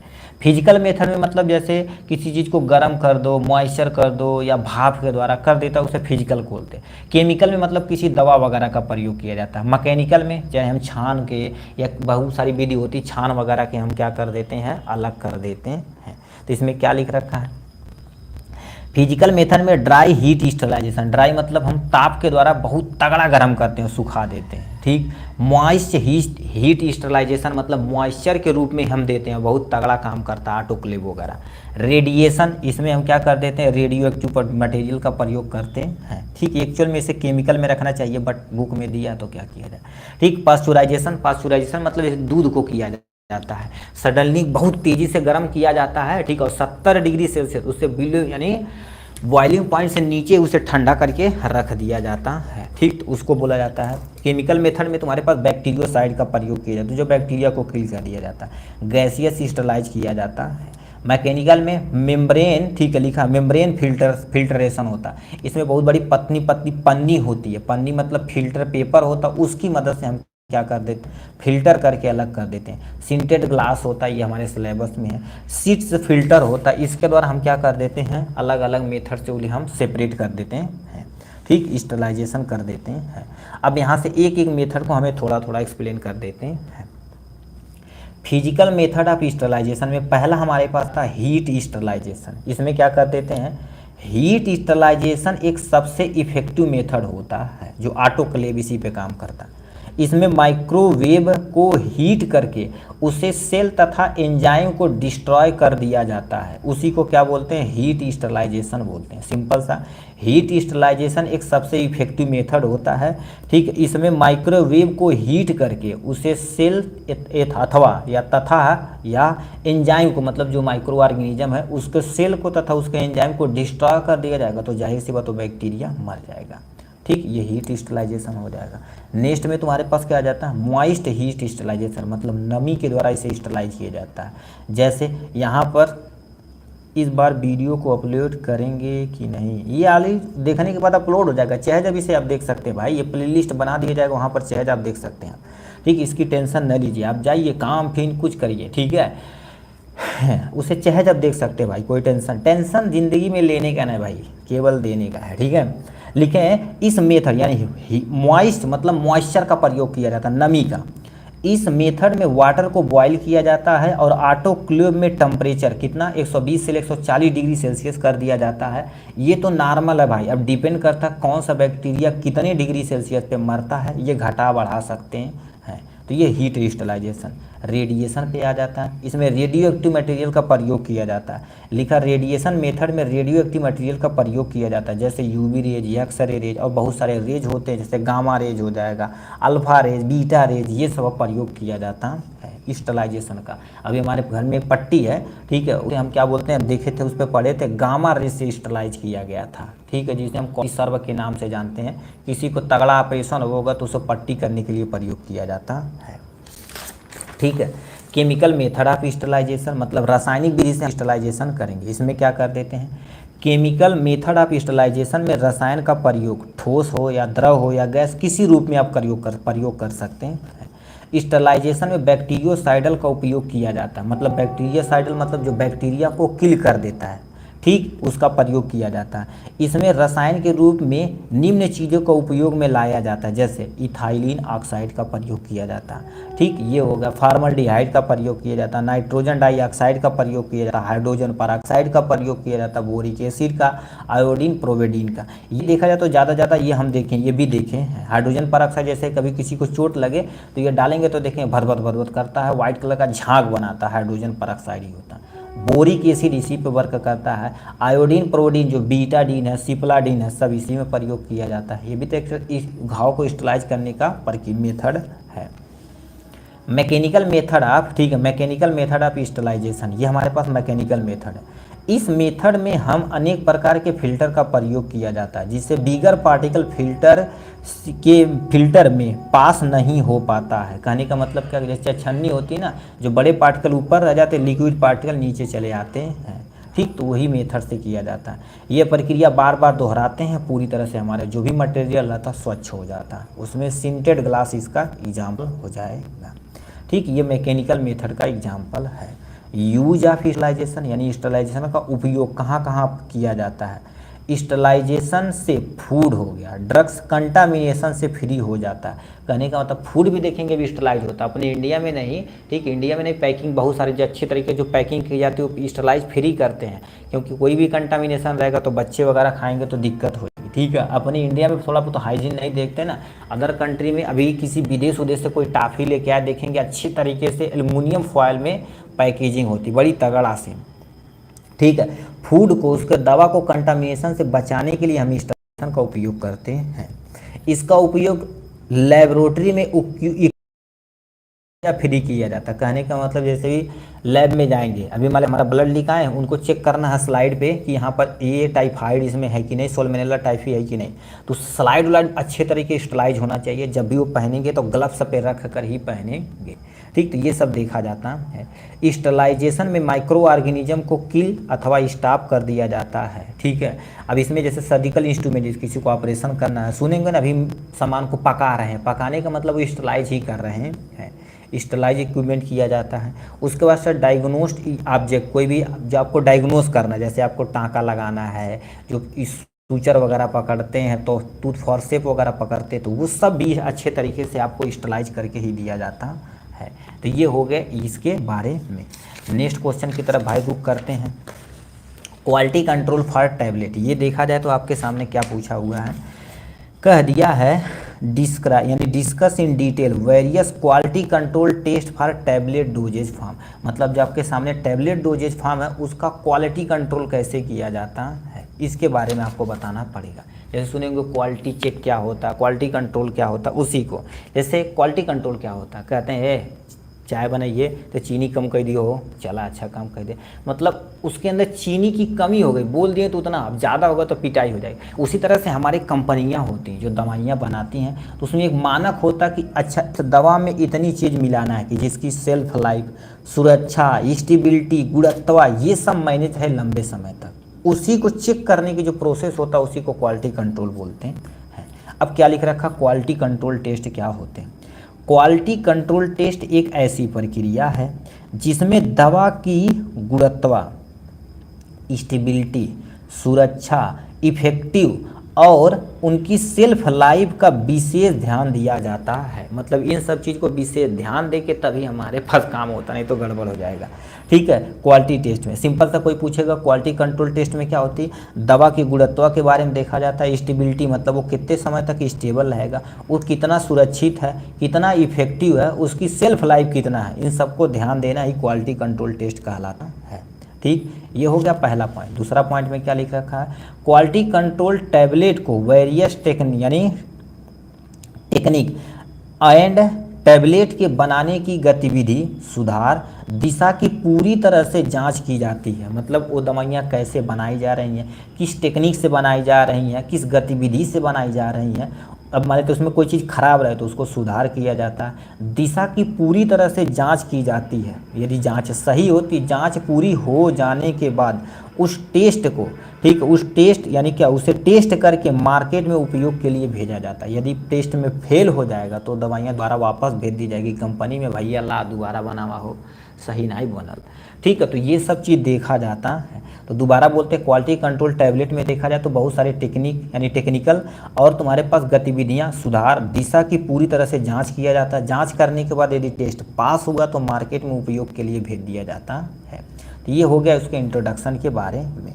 यहाँ से तुम्हारे पास लिखा है type quality control for tablet, मतलब कहाँ कहाँ देखा जाए तो किस किस फॉर्म में होता है, किस किस टाइप में होता है। सबसे पहले ऑफिशियल टेस्ट, मतलब ऑफिस में बड़े बड़े होते हैं तो वो सब टेस्ट करते हैं।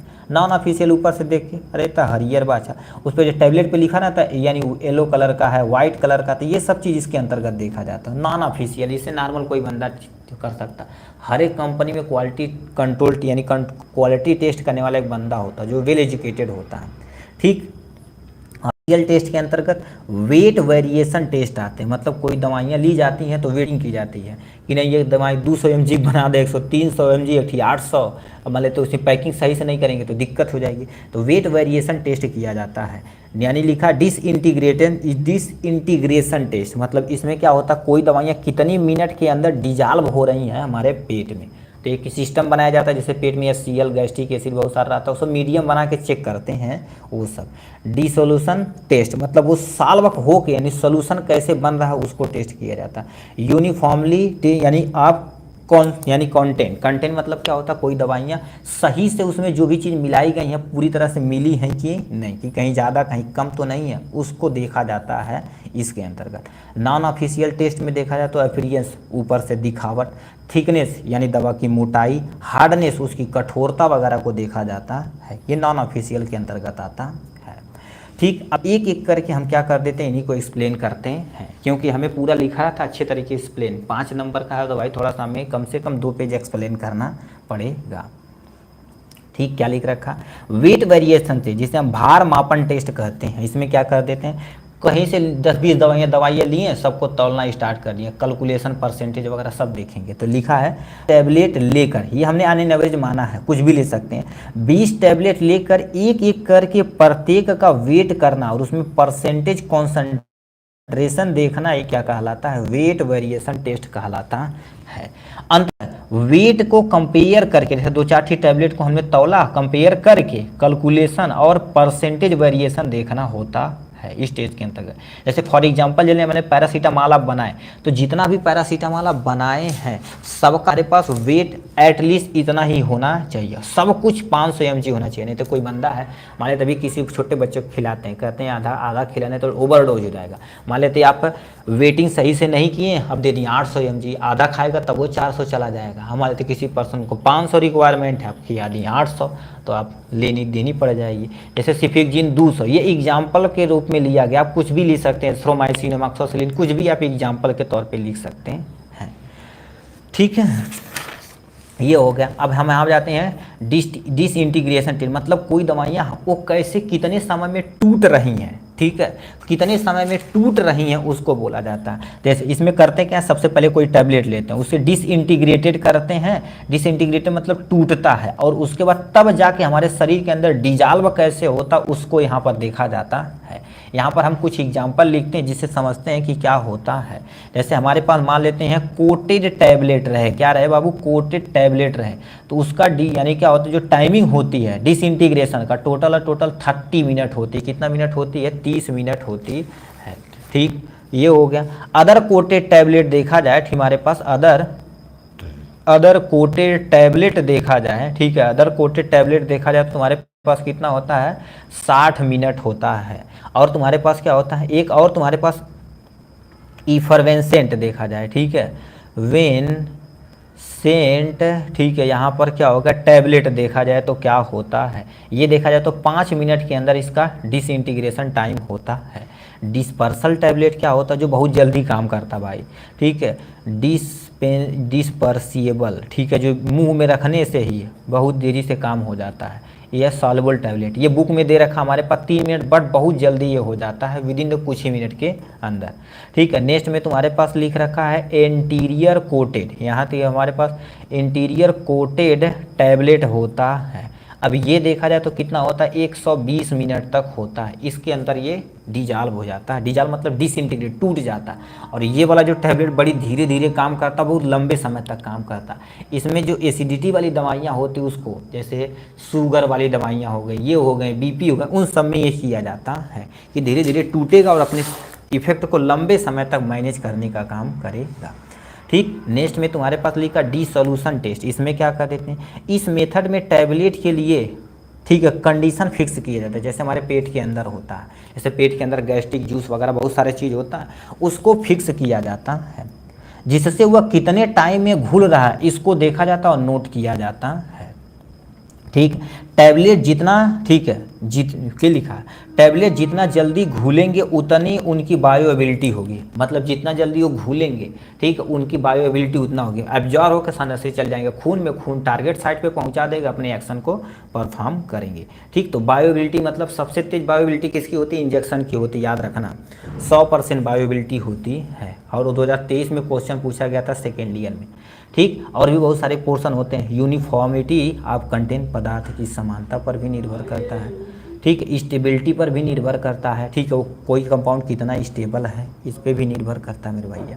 ठीक, उसके साथ साथ हमारे पास सेल्फ लाइफ पे भी निर्भर करता है। ठीक है, सेल्फ लाइफ क्या होता है, जैसे कोई कंपाउंड कितना उसकी लाइफ रहेगी, ये भी सब टेस्ट किया जाता है। तो इतने हमारे पास टेस्ट हैं कि इसके बारे में, इन सब चीज़ के बारे में। नेक्स्ट में हमारे पास क्या लिख रखा है, कैप्सूल के बारे में। कैप्सूल पे क्या क्या पूछा हुआ है, कर दिया डिफाइन कैप्सूल डोजेज फॉर्म, मतलब कैप्सूल के बारे में लिखना पड़ेगा। फिर क्या लिख रखा है, give the composition of hard gelatin capsule, मतलब हार्ड जिलेटिन कैप्सूल कैसे बना हुआ है। Various size ingredient of capsule, उनकी साइज के बारे में थोड़ा सा आपको एक्सप्लेन करना पड़े।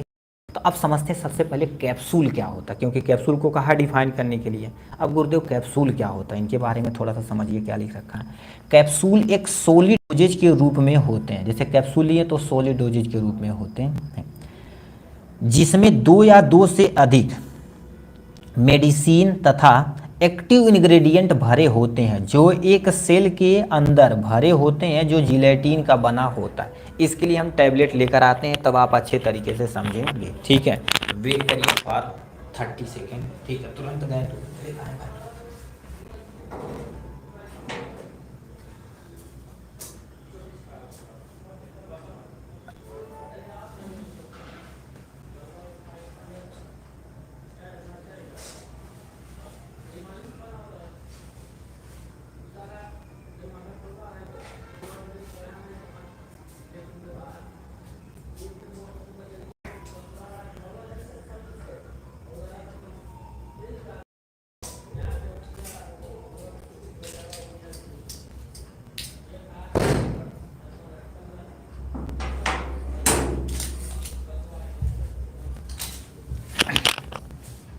ठीक, देखिए हमारे पास दोनों टैबलेट आ चुका है।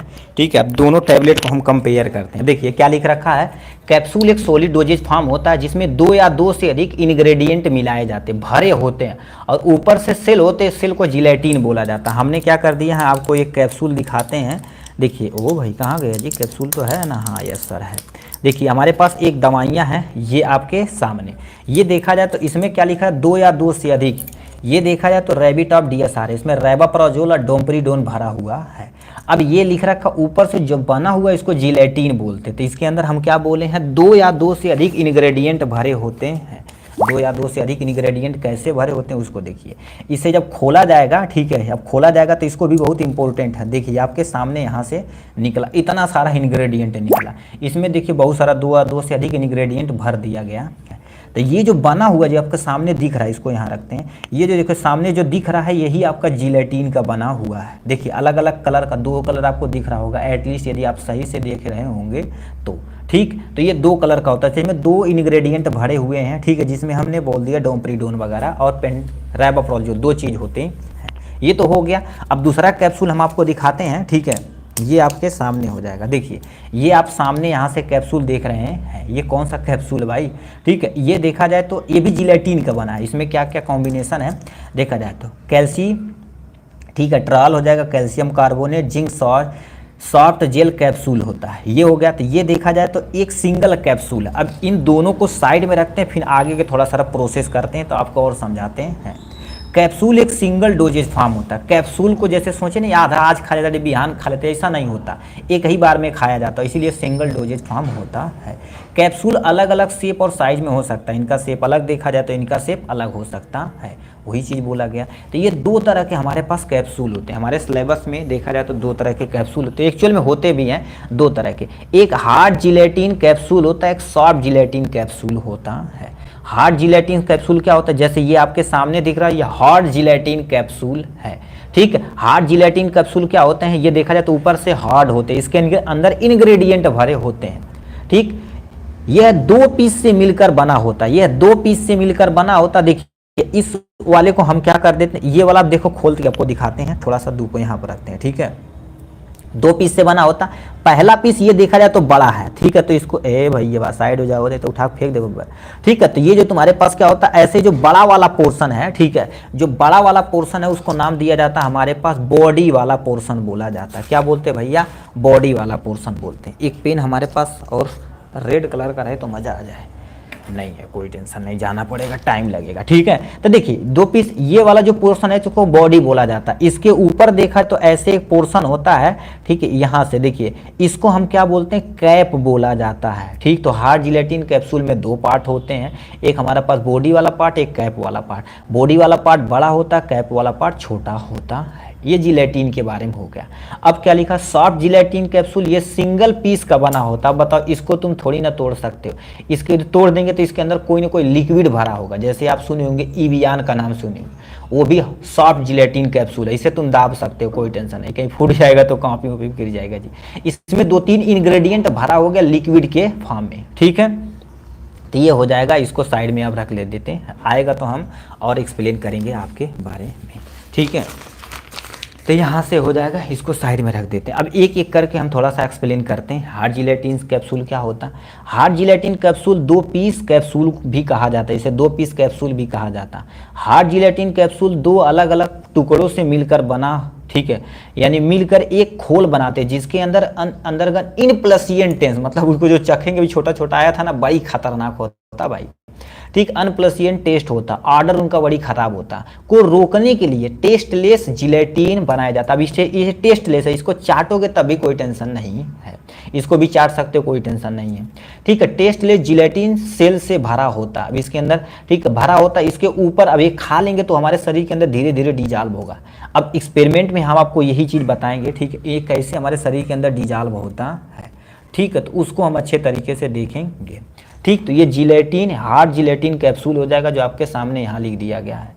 नेक्स्ट में हार्ड जिलेटिन कैप्सूल को आप खोल कर नहीं खा सकते, तुम सोच के खाओगे खोल के तो बड़ी खतरनाक हो गया भाई, ठीक।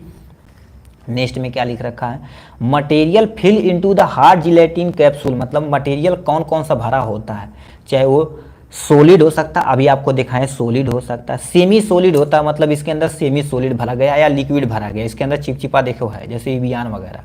लिक्विड में देखा जाए तो नॉन एक्वस लिक्विड होता है। तो ये आपके सामने इतने चीज़ भरे होते हैं, ठीक, ये हो जाएगा इनके बारे में हार्ड जिलेटिन। अब composition of hard gelatin capsule के बारे में, क्योंकि हमारे सिलेबस में यही हमसे पूछा था क्वेश्चन में। देखिए क्वेश्चन देखते चलते हैं भाई, जैसे क्वेश्चन कहेगा वैसे।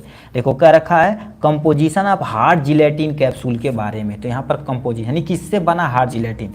सबसे पहले जिलेटिन होता है। अब जिलेटिन क्या होता है इसको भी हम आगे पढ़ेंगे।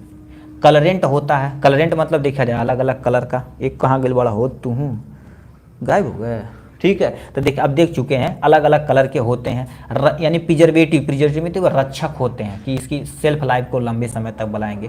प्लास्टिसाइजर मतलब चिपकाने वाले होते हैं। ये बताओ चिपकेगा कैसे। यहाँ पर देखिए लॉक है, देखेंगे आप ध्यान से देखेंगे, हो भाई इधर आ जा तू, ठीक है। इसको यदि देखेंगे तो इस पे देखेंगे, यहाँ पर रखते हैं, ठीक। इसके ऊपर देखेंगे लाइनिंग हो रही है, लाइनिंग जो हो रही है ना यही लॉक हो रहा है, इसके अंदर जाके ऐसे लॉक हो रहा है। देखिए टुक से बोला समझ लो लॉक हो रही है। मशीन सब करती है, इसमें आदमी कुछ नहीं करता। वेटिंग एजेंट होता है जो दवा को घोलने में मदद करता है। ये चीज़ हो गई आपके कंपोजिशन की, इन्हीं के बारे में हम एक्सप्लेन कर देंगे, ठीक। अब इन्हीं के बारे में पहला पोर्शन हमारे पास जिलेटिन। जिलेटिन एक प्रोटीनियस नेचर का होता है जो एनिमल से प्राप्त किया जाता है, जैसे काऊ का चर्बी हो गया, पिग की चर्बी यानी सुअर की चर्बी इनसे बनाई जाती है। अब तो पहले ये बुक में थी, अब तो लैब में ही बना दिया जाता है मोस्टली। जिलेटिन मुख्यतः कैप्सूल, कॉस्मेटिक तथा अदर फूड आइटम में उपयोग किया जाता है, ठीक। तो एक हमारे पास जो होता है HPMC होता है, जिसे हम हाइड्रोक्सिल प्रोपाइल मेथाइल सेलुलोज एक तरह का जिलेटिन होता है जो प्लांट से प्राप्त किया जाता है। आप कह देगा क्वेश्चन में, ठीक है, क्वेश्चन में आपसे पूछ देगा, क्या पूछेगा भैया, कहेगा प्लांट से प्राप्त करने वाले के नहीं एक जिलेटिन का नाम बताओ। तो आपको इतना बड़ा याद नाम नहीं रहेगा तो HPMC बोल देना, HPMC नाम लिख देना है। तो ये जिलेटिन के बारे में हो जाएगा। अब यहाँ पर आते हैं कलरेंट, मतलब अलग अलग देखेंगे कैप्सूल अलग अलग कलर के होते हैं, ठीक है। यह कैप्सूल के ऊपरी रंग को प्रदर्शित करता है, ठीक है। रंजक से पेशेंट आराम से दवा को क्या कर सकता, ले सकता। अब ये दवा देंगे तो कोई लड़का तुरंत खा जाएगा, कहेगा अरे दिखने में बड़ा गजब लगाता हो, ठीक है। तो ये अलग अलग कलर का इसलिए बनाया जाता है कि आदमी आराम से इनटेक कर सकते। प्रिजर्वेटिव यानी दवा की सेल्फ लाइफ को बढ़ावा देने के लिए उसमें प्रिजर्वेटिव है जिससे कैप्सूल लंबे समय तक स्टेबल बना रहे। यानी क्या होता है, प्लास्टिसाइजर क्या होता है, यह कैप्सूल को चिपका कर हार्डनेस प्रोवाइड करता है। जैसे एग्जांपल में सॉर्बिटेल और ग्लिसरॉल यानी ग्लिसरीन होता है जो चिपचिपा पदार्थ होता है, चिपकाने का काम करता है। वेटिंग एजेंट देखा जाए, यह दवा को घोलने में मदद करता है। ये क्या कर देता है, दवा वेटिंग एजेंट ना मिला होगा ना, दवा जाएगी पेटों में वैसा रह जाएगी, पिछवाड़े रास्ते वापस चलाएगा दिक्कत हो जाएगी। बट वेटिंग एजेंट मिलाना जरूरी है जो दवा को घोलने में मदद करती है, ठीक है। ये हो जाएगा इनके बारे में, ठीक। नेक्स्ट एंड फर्स्ट यानी पोर्शन में ये पार्ट ए देखा जाए तो सातों क्वेश्चन को हमने अच्छे तरीके से एक्सप्लेन कर दिया, ठीक। अब यहाँ से पार्ट बी है। अब इसको थोड़ा सा तेज़ी से चलेंगे क्योंकि इतना सारा है, बहुत थोड़ा सा लेंदी हो जाएगा तो गड़बड़ हो जाएगा। बट हर एक कॉन्सेप्ट हम अच्छे तरीके से क्लियर करेंगे, ठीक है। तो यहाँ पर लिखा है, देखिए यहाँ पर ही लिखा है आंसर एनी 10, मतलब 11 क्वेश्चन दिया गया कि नहीं, 10 क्वेश्चन को आपको अटेम्प्ट करना रहता। पहला इसमें क्वेश्चन दिया साइक्लोन सेपरेटर के बारे में। अब साइक्लोन सेपरेटर क्या होता है इसको भी हम अच्छे तरीके से यहाँ पर हम बताते हैं, ठीक है। साइक्लोन सेपरेटर आपको क्या करना पड़ेगा, यहाँ से बताना पड़ेगा। तो आपके सामने साइक्लोन सेपरेटर दिया गया है। अब इसके बारे में थोड़ा थोड़ा हम नॉलेज लेते हैं, फिर साइक्लोन सेपरेटर को देखते हैं। पेज नंबर 25 पे हम इसका डायग्राम निकालते हैं भाई, ठीक है। ठीक है। तो आपको साइक्लोन सेपरेटर क्या होता है, ठीक है भाई। नोटिस आ गई, कोई दिक्कत नहीं, थोड़ा सा तेज़ी से चलते हैं भाई, केवल 1 GB बची हुई, ठीक है। साइक्लोन सेपरेटर का उपयोग विशिष्ट पदार्थ के गैस या वाटर स्ट्रीम से अलग करने के लिए किया जाता है। इसमें फिल्टर के स्थान पर वर्टेक्स का उपयोग किया जाता है जिसे साइक्लोन सेपरेटर कहते हैं। अब साइक्लोन सेपरेटर का डायग्राम एक्चुअल में देखेंगे तो ये आपके सामने साइक्लोन सेपरेटर होता है। इसमें से कोई भी मटेरियल डाला जाता है और इसमें बहुत तेज वैक्यूम क्रिएट होता है। यहाँ से जाके ऐसे ऐसे करके यहाँ से जो लिक्विड वाला पोर्शन है यहाँ और जो सॉलिड वाला पोर्शन होता है यहाँ, क्योंकि ग्रेविटी उसे नीचे की तरफ खींचती है तो सॉलिड वाला पोर्शन इधर चला आता है और लिक्विड वाला पोर्शन यहाँ से अंदर की तरफ चला जाता है। तो इस टाइप से होता है, ठीक। ये आपके सामने कौन सा है, साइक्लोन सेपरेटर का डायग्राम है, ठीक। तो यही लिख रखा, साइक्लोन सेपरेटर का उपयोग विशिष्ट पदार्थ के गैस तथा वाटर स्ट्रीम को अलग करने के लिए प्रयोग किया जाता है। इसमें फिल्टर के स्थान पर वर्टेक्स, वर्टेक्स मतलब जो नीचे जाली नुमा होती है उसका प्रयोग किया जाता है। ठीक, ग्रेविटी तथा रोटेशनल इफेक्ट की सहायता से मिश्रण को तरल से पृथक करने में सहायता होती है। मतलब इसे ग्रेविटी, जो सॉलिड होती है नीचे चला जाता है, लिक्विड वेपर के फॉर्म में बहुत स्पीड से बाहर की तरफ चला जाता है। ये साइक्लोन सेपरेटर का इंट्रोडक्शन रहा। किस सिद्धांत पे काम करता है? सेंट्रीफ्यूगल फोर्स सिद्धांत पे काम करता है।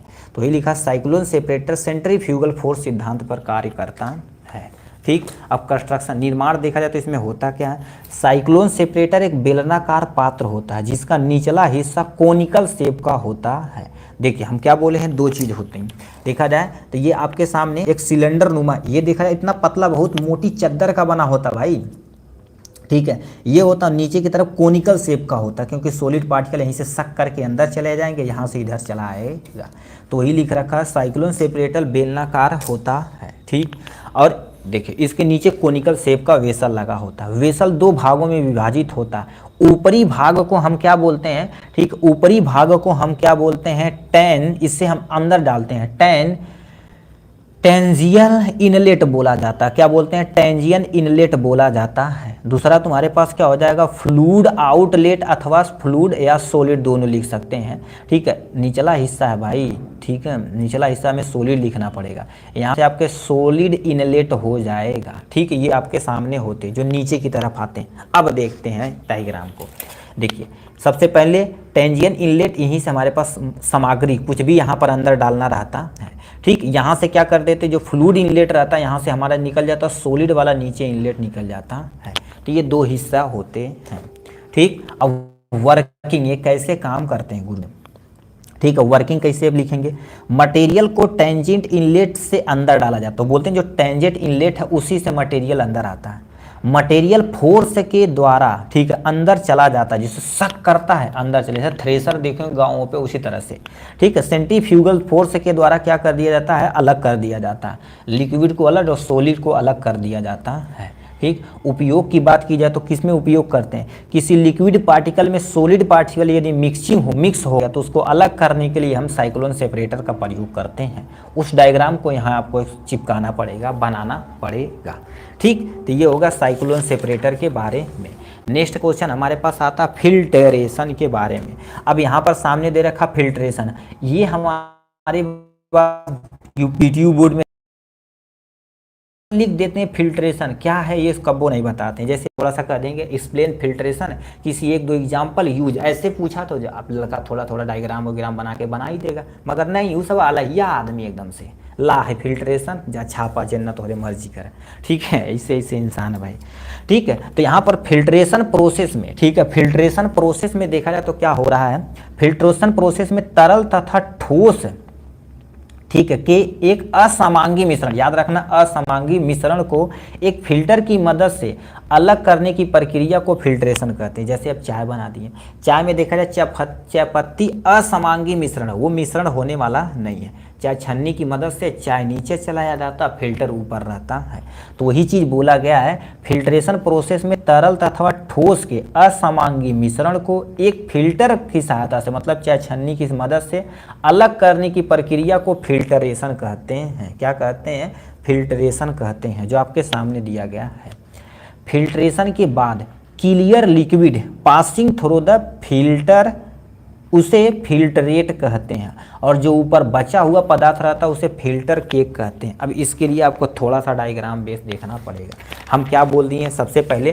ठीक है, एक आपको क्या कर देना, कंटेनर लेना है, और मान लेते हैं यहाँ पर आपका वो लिक्विड है, ठीक है, जो जिसे हमें फिल्टर करना है। यहाँ पर हम चाय छन्नी रख दिए, ठीक है, या फिल्टर पेपर रख दिए। इसमें जब हम कुरोते हैं चाय देखेंगे नीचे चला आता है, जो चाय नीचे जो आता है उसको नाम दिया जाता है हमारे पास, उसका नाम दिया जाता है फिल्टरेट, नाम दिया जाता है। क्या? फिल्टरेट। और ऊपर जो मोटा सा बचा रहता है उसे हम फिल्टर, ठीक है, फिल्टरेट केक बोला जाता है। क्या बोलते हैं? फिल्टर केक बोलते हैं। केक मतलब मोटा होता है इसलिए केक बोला जाता है।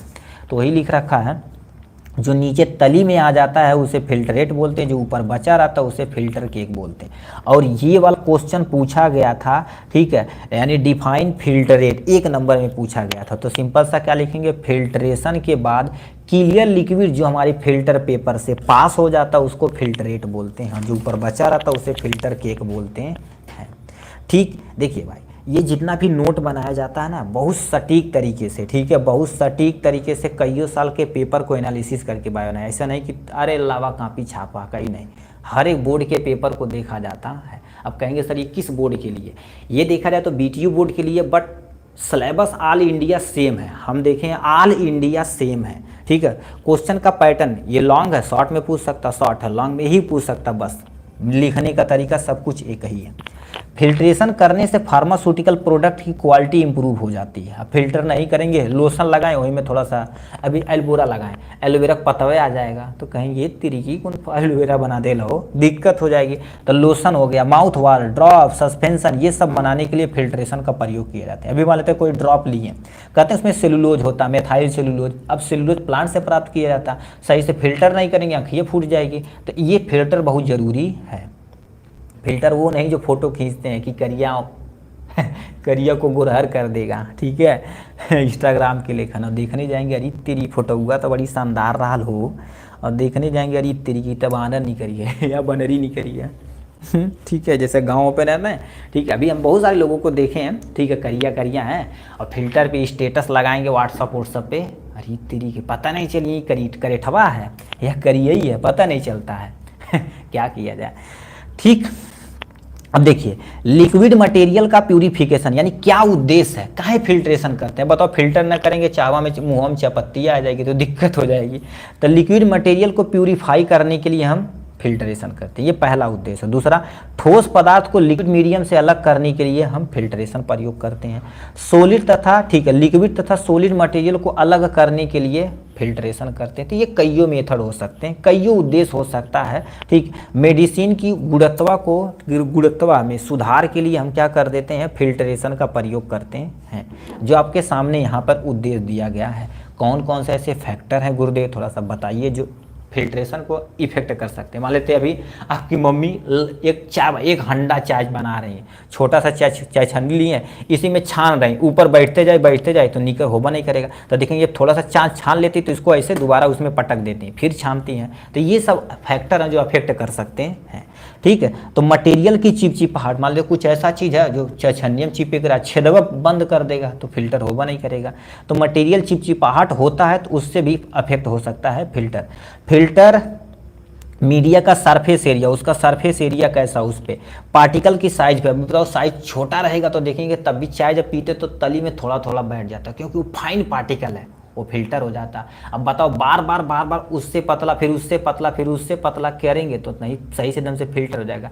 बट फार्मास्यूटिकल प्रोडक्ट में ही किया जाता है कि नहीं चाय छानने के लिए खाने एक बार छान के खिला देंगे, ऐसा नहीं होता, ठीक है। थिकनेस ऑफ केक की मोटाई पर, अब बताओ चाय छन्नी में इतना मोटा छन गया, इतना मोटा हो गया, अब उसे जब साइड में नहीं करेंगे तो नीचे गिरबा नहीं करेगा। तो ये सब पे निर्भर करता है। कौन कौन सी मशीन है, इक्विपमेंट है जो फिल्ट्रेशन में काम आती है, कहेगा एग्जाम्पल ऑफ फिल्ट्रेशन, कोई दो मशीन का नाम बताओ। सिंटेड ग्लास फिल्टर और तुम्हारे पास मेम्ब्रेन फिल्टर के अंतर्गत आता है। तो ये दो होती हैं जो फिल्टर के काम आती हैं, ठीक। नेक्स्ट में तुम्हारे पास क्या लिखा है, माउथ वॉश एंड गार्गल में अंतर दिया गया है, ठीक है। बहुत लेंदी वीडियो होता चला जा रहा भाई, अभी तो तीसरे पे हैं हम, ठीक है, कोई टेंशन नहीं, थोड़ा सा तेज़ी से चलते हैं, ठीक। माउथ वॉश तथा गार्गल में अंतर, डिफरेंस पूछा हुआ है। तो सबसे पहले माउथ वॉश क्या होता है, ठीक है, उसके बारे में समझिए। सुने होंगे ना किसी को भी चोट लग जाए तगड़ा, ठीक है, मान लेते हैं भगवान न करें, ठीक है, क्योंकि बड़ी भयानक दर्द होता है भाई, एक्सीडेंटल वर्सन के, हमें भी चोट एक बार लगी थी ना, बड़ी अभी डर लगता है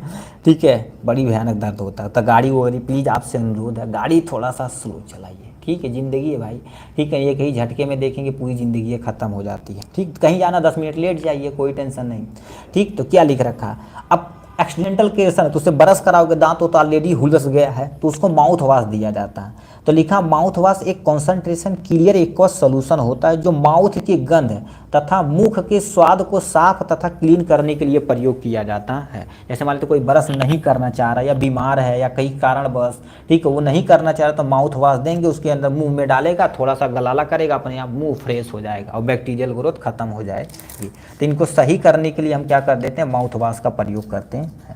माउथ वॉश में एंटीबैक्टीरियल एजेंट भी ऐड किया जाता है, क्यों, क्योंकि मुंह में यदि बैक्टीरिया ग्रो करेंगे तो और बदबू करेगा, सड़न करेगा, ठीक है, हमारे दांत को सड़ा उड़ा खत्म कर देगा। तो उनको सही करने के लिए हम माउथ वॉश का प्रयोग करते हैं।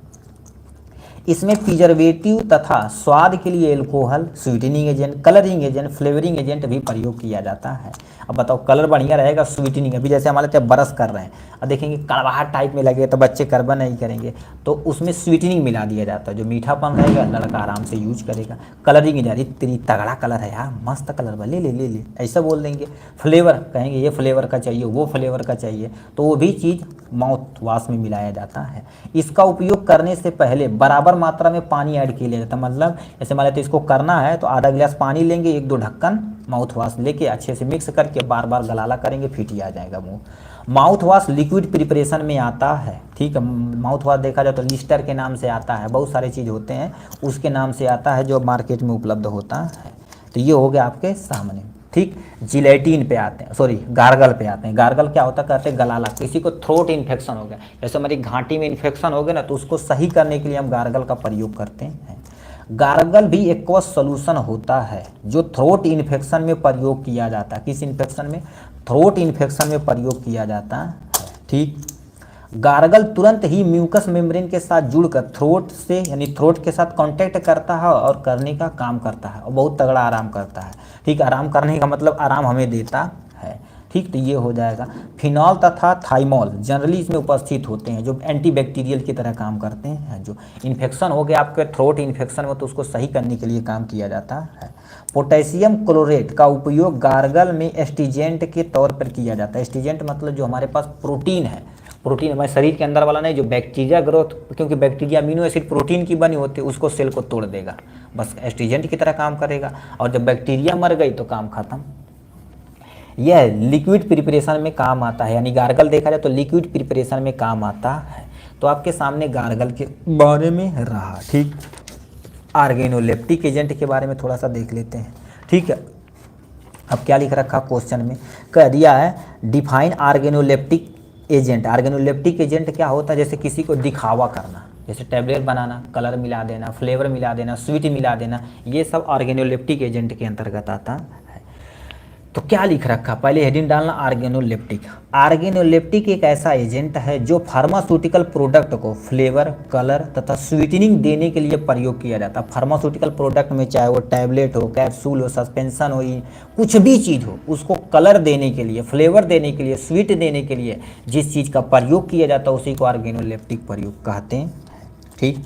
ऑर्गेनोलेप्टिक एजेंट का उपयोग फूड, केमिस्ट्री नहीं, कॉस्मेटिक मटेरियल के लुक देने के लिए, एक्सेप्टेबल मतलब आराम से पेशेंट एक्सेप्ट कर ले, आदि को बढ़ावा देने के लिए ऑर्गेनोलेप्टिक का प्रयोग किया जाता है। जैसे मान लो को कोई खाना दे, बढ़िया से कलर बने रहे है, तरीके का बनवले बड़ू हो नहीं खाई है, ठीक। अब बढ़िया से कलर रहे, अरे तरीकी तक का बनल बहो, महका था बड़ी शानदार, ठीक है। तो उसके साथ साथ फ्लेवर भी देखा जाता है। अभी जब टैबलेट खरीदने जाएंगे, ठीक है, तभी जैसे मान लेते हैं चॉकलेट खरीदने जाएंगे, कहेंगे वेनिला, पान, एप्पल, लीची, मैंगो, ये सब आता है। तो फ्लेवर दवाइयों में मिला दिया गया भाई, खतरनाक टाइप में है वैज्ञानिक। हमारे लेकर बैठे थोड़ी इंस्टाग्राम जैसे आप रील मार रहे हैं, ठीक है। अभी तक हमने इंस्टॉल भी नहीं किया है, ठीक है। कब किए थे एक बार इंस्टाग्राम, लड़की का चक्कर था, ठीक है, 2019 में किए थे इंस्टाग्राम। तब से नहीं, ठीक है, ये सब कचरा काम है, ठीक है, ठीक है। तो वो तुम्हारे पास उसको लुक बढ़ाने के लिए, ठीक है, लुक बढ़ाने के लिए हम ऑर्गेनोलेप्टिक एजेंट का प्रयोग करते हैं। अब हम देखा जाए तो तुम्हारे पास क्लासिफिकेशन, अब क्लासिफिकेशन कैसे किया, 3 में कलर किया, कलरिंग एजेंट, फ्लेवरिंग एजेंट और स्वीटनिंग एजेंट आता है। कलरिंग एजेंट क्या होता है, ऐसे चीज़ जो दवा को कलर प्रोवाइड करते हैं उसको कलरिंग एजेंट कहते हैं। जैसे तुम्हारे पास क्या हो जाएगा, रेड फेरक ऑक्साइड, रेड अथवा येलो लिख देते हैं, दोनों तुम्हारे पास होता है। येलो फेरिक ऑक्साइड होता है, क्या होता है, फेरिक ऑक्साइड होता है। ये एक एग्जाम्पल आपके सामने हो जाएगा। दूसरा एग्जाम्पल तुम्हारे पास क्या हो जाएगा, बीटा कैरोटीन हो जाएगा, क्या हो जाएगा, बीटा कैरोटीन हो जाएगा। नेक्स्ट में तुम्हारे पास हो जाएगा एंथ्रो, ठीक है, एंथ्रोसाइनिन हो जाएगा, क्या हो जाएगा, एंथ्रोसाइनिन। हल्दी वगैरह बहुत सारा होता है, उसका प्रयोग किया जाता है। यहाँ पर तुम्हारे पास फ्लेवरिंग एजेंट जो फ्लेवर प्रोवाइड करता है, जैसे तुम्हारे पास क्या हो जाएगा, सिनामोन आता है, ठीक है, और भी वेनिला आता है, बहुत सारा आप लिख सकते हैं। क्लोव आता है, जो हम आयुर्वेदिक केवल लिख रहे हैं, जिंजर आता है, ठीक है, ये आपके सामने जिंजर हो जाएगा, बेंजल डिहाइड हो जाएगा, ठीक है, ये तुम्हारे पास क्या हो जाएगा, बेंजल डिहाइड हो जाएगा। तो ये सब तुम्हारे पास फ्लेवरिंग एजेंट के अंतर्गत आते हैं। और भी लिख सकते हैं, वेनिला लिख सकते हैं, क्लोव वगैरह प्रयोग किया जाता है। स्वीटनिंग एजेंट में तुम्हारे पास क्या प्रयोग किया जाता है, सॉर्बिटॉल का प्रयोग किया जाता है। उसके साथ साथ तुम्हारे पास होता है मैनीटॉल का प्रयोग किया जाता है। उसके साथ साथ देखा जाए तो सैचेरिन का भी प्रयोग किया जाता है। क्या होते हैं, सैचेरिन, जो हमारे पास शुगर की तुलना में कईयों गुना अधिक मीठा होता है। सैचेरिन सबसे ज़्यादा स्वीटनिंग एजेंट में प्रयोग किया जाता है। तो ये आपके सामने रहा क्लासिफिकेशन के बारे में। ठीक, नेक्स्ट में ऑर्गेनोलेप्टिक का उपयोग कहाँ कहाँ कर सकते हैं। फूड में, कॉस्मेटिक में, फार्मास्यूटिकल प्रोडक्ट के टेस्ट तथा बढ़ावा देने के लिए प्रयोग किया जाता है। ठीक, मेडिसिन के पीएच तथा टेस्ट को मेंटेन करने के लिए प्रयोग किया जाता है। कस्टमर जो खरीद रहा है उसको लुक दिखाने के लिए, फ्लेवर आदि को दिखाने के लिए हम कलर यानी ऑर्गेनोलेप्टिक का प्रयोग किया जाता है। मार्केट क्वालिटी बढ़ाने के लिए, ठीक है, जैसे अभी कईयों क्वालिटी बेचेंगे, कोई मूड बने है आज वेनिला फ्लेवर लावा था, सिरप पिए जाए, ठीक है, तो ये होगा। तो बढ़ावा देने के लिए आप क्या कर सकते हैं, ऑर्गेनोलेप्टिक का अलग अलग प्रयोग किया जाता है। नेक्स्ट में तुम्हारे पास लिखा है डिकोशन दे रखा। डिकोशन हिंदी इसका लिख देते हैं भाई। इसको डिकोशन को क्या बोला जाता है, काढ़ा बोला जाता है। ये हमारे सिलेबस में नहीं था, तब भी 2024 में पूछा गया क्वेश्चनों में से एक है। ठीक है, देखिए 2024 लिखो, 55 नंबर पे डिकोशन हमसे पूछा गया है। ठीक, तो इसीलिए अपना शस्त्र एकदम से क्या करें, सब खुरुज के हथियार एकदम से स्ट्रांग रखिए, कोई भी आए धड़ से मार दीजिए। उसी तरह से एग्जाम होता भाई। ठीक है, तो डिकोशन मतलब काढ़ा। अब काढ़ा कैसे घर में आपको बनाया जाता, मम्मी कहती हैं तुलसी लावा, आई अदरक लावा और बहुत सारी चीज़ लावा, टूट के पानी में डाल दा, खौलावा तब तक जब तक वो बढ़िया तरीके से उबल न जाए, और छान के पिया। बस सेम टू सेम यही बनाई जाती, बस यही काढ़ा हो गया, उसी तरह से बनाई जाती, जो बोले हैं वही जैसे घर में बनाया जाता। डिकोशन एक पारंपरिक औषधि बनाने की विधि है जिसमें जड़ी बूटी, मसाला तथा अन्य पदार्थों को पानी में डालकर लंबे समय तक उबाला जाता है। लंबे समय तक उबाला जाता है। ठीक, अब लंबे समय तक उबाल के उसे छान के अलग कर दिया जाता है, आपका काढ़ा बन के तैयार हो चुका है। डिकोशन प्रोसेस में क्रूड ड्रग्स लिए जाते हैं जो वाटर सॉल्युबल होते हैं। क्रूड ड्रग्स क्या होता है, जो पेड़ से डायरेक्ट प्राप्त करके पानी में घुल जाता है। घुल जाएगा तभी तो वहाँ से सोखेगा। ऐसे मान चाय पत्ती अब डाल दिए, घुलबा नहीं करा 2-3 घंटा तक बनौला, स्वादवा गड़बड़ कर दिला तो दिक्कत हो जाएगी। तो डिकोशन प्रोसेस में जो भी क्रूड ड्रग्स लें वो वाटर सॉल्युबल होना चाहिए। पानी में उबालने के बाद बचे एक्सट्रैक्ट्स को फिल्टर कर लेते हैं। ठीक है, देखो सबसे पहले देखो पानी में उबालेंगे, बचे हुए भाग को जैसे उबालते जाएंगे कम से कम बहुत कम मात्रा में बचना चाहिए। अभी मम्मी से आपको पूछना कि एक्चुअल में काढ़ा कैसे बनाया जाए तो बड़ी सटीक बताएंगे। फिल्टर की मदद से छान कर अलग कर लेते हैं और बंद कंटेनर में रख देते हैं। आपका काढ़ा बन के तैयार हो चुका है।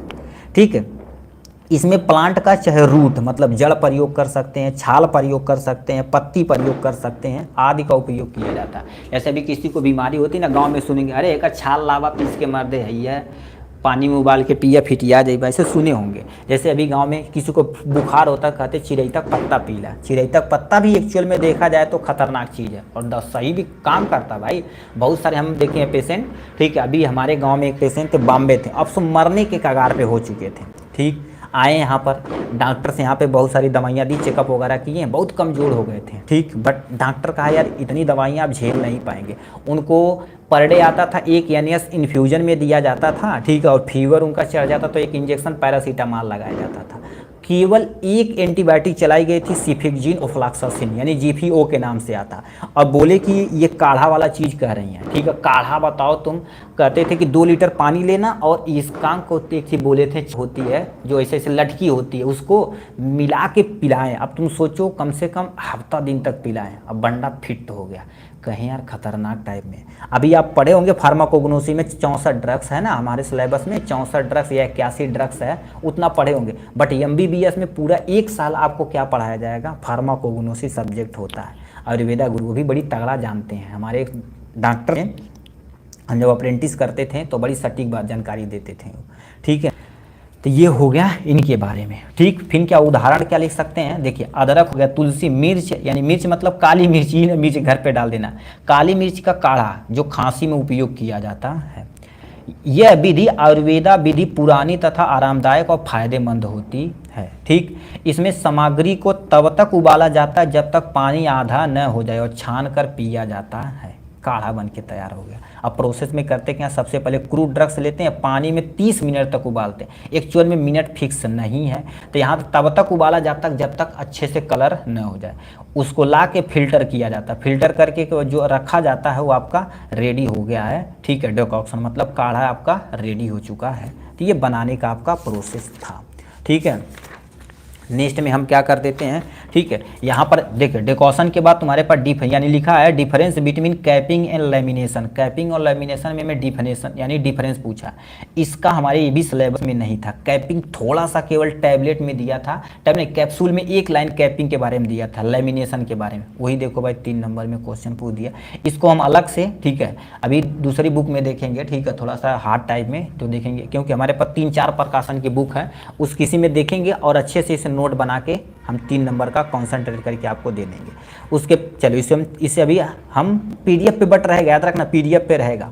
हैमर मिल को हम पढ़ते हैं। ठीक है, हैमर मिल आप जानते हैं, इसको थोड़ा तेजी से पढ़ते हैं। हैमर मिल क्या होती है, हैमर मिल, ठीक है, एक पिसाई मशीन है, इसको क्या बोलते हैं, पिसाई की मशीन बोलते हैं। ठीक है, जिसका उपयोग पदार्थ की पिसाई तथा चूर्ण करने में इसका प्रयोग किया जाता है। जैसे अभी हैमर मिल अभी दिखाएंगे आपको, ठीक है, तो आप हैमर मिल के बारे में अच्छे तरीके से जानते होंगे। ठीक है, ये इंपॉर्टेंट क्वेश्चन भी है। ये आपके सामने हैमर मिल दिया गया है।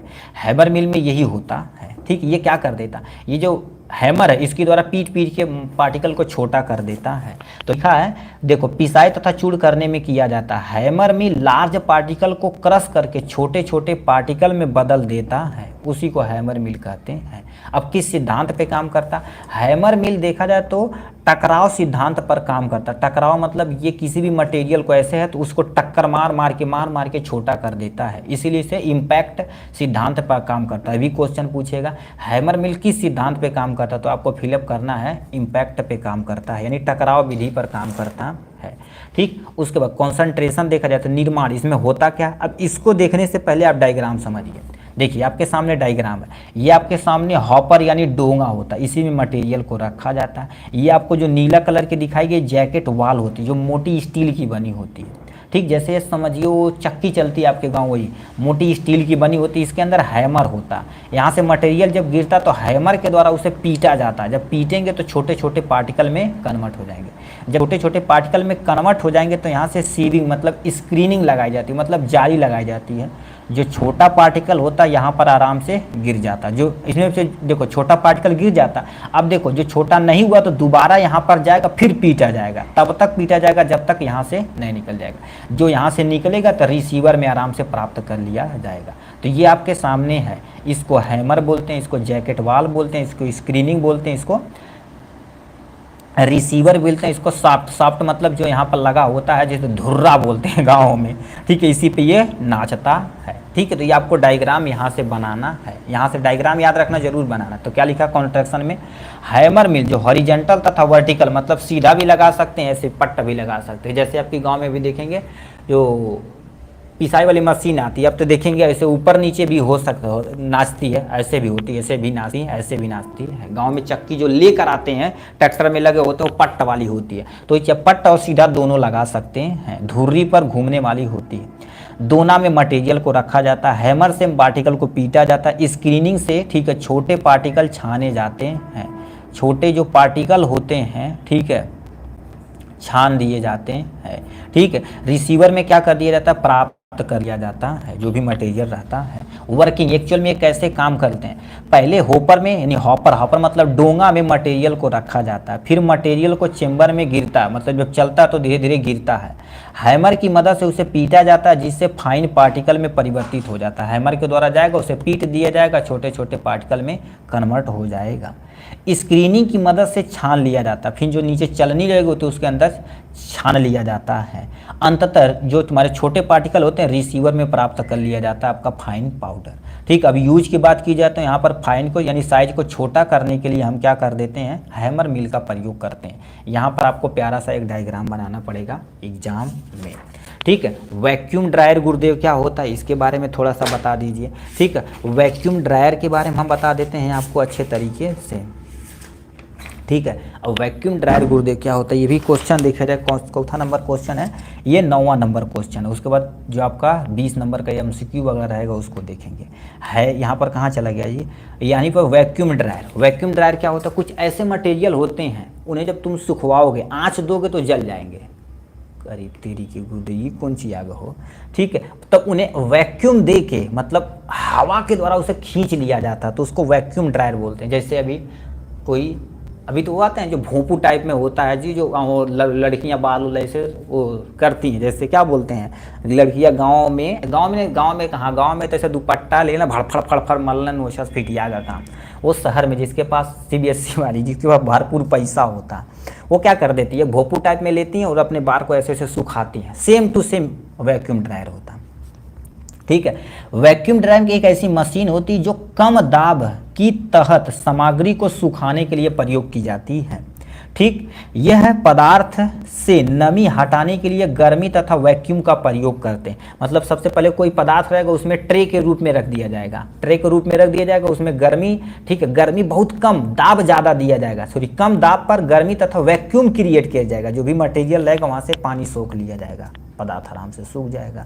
ठीक, तो ये होता है। अब किस सिद्धांत पे काम करता है, बॉइलिंग पॉइंट के सिद्धांत पे काम करता है। वैक्यूम ड्रायर बॉइलिंग पॉइंट के सिद्धांत पे काम करता है। अब कंस्ट्रक्शन में करने के लिए क्या करना पड़ेगा, आपको डायग्राम देखना पड़ेगा, निर्माण कैसे करते हैं। देखिए आपके सामने ये रहा वैक्यूम ड्रायर है। ठीक है, ये इसको पूरा अच्छे तरीके से शेडिंग वगैरह करना पड़ेगा। इसमें करते क्या, एक आपके सामने बेल्ट होता है, बेल्ट के अंदर छोटे छोटे ट्रे होते हैं। कोई भी मटेरियल, जैसे मान लेते हैं ये ट्रे हो गया, इस पे कोई सामान तुम्हें रखना है, इसको सुखवाना है। जैसे मान लेते हैं हमने टैबलेट सुखवाना, टैबलेट को रखें, इसको उठा के देखिए, इसको उठा के हम यहाँ ट्रे में डाल देंगे। देखिए ये जो रैक रखा गया, इसी रैक में डाल देंगे हर एक ट्रे को, ये पूरा भर दिया जाता है। ठीक, भरने के बाद यहाँ से जो तुम्हारे पास ये कंडीशन, ये तुम्हारे पास देखो लिखा ना कंडेंसर यानी कूल करने के लिए, यहाँ से बहुत तेजी से वैक्यूम सक करता है। यहाँ से बहुत तेजी से वैक्यूम जब सक करेगा, देखिए ये लिखा कनेक्ट टू वैक्यूम पंप। यही वैक्यूम पंप होता है जो बहुत तगड़ा मोटर लगा होता है। ये क्या कर देता है, यहीं से खींचता है, और जितना तेजी से खींचेगा इसके अंदर जो भी तुम्हारे पास moisture,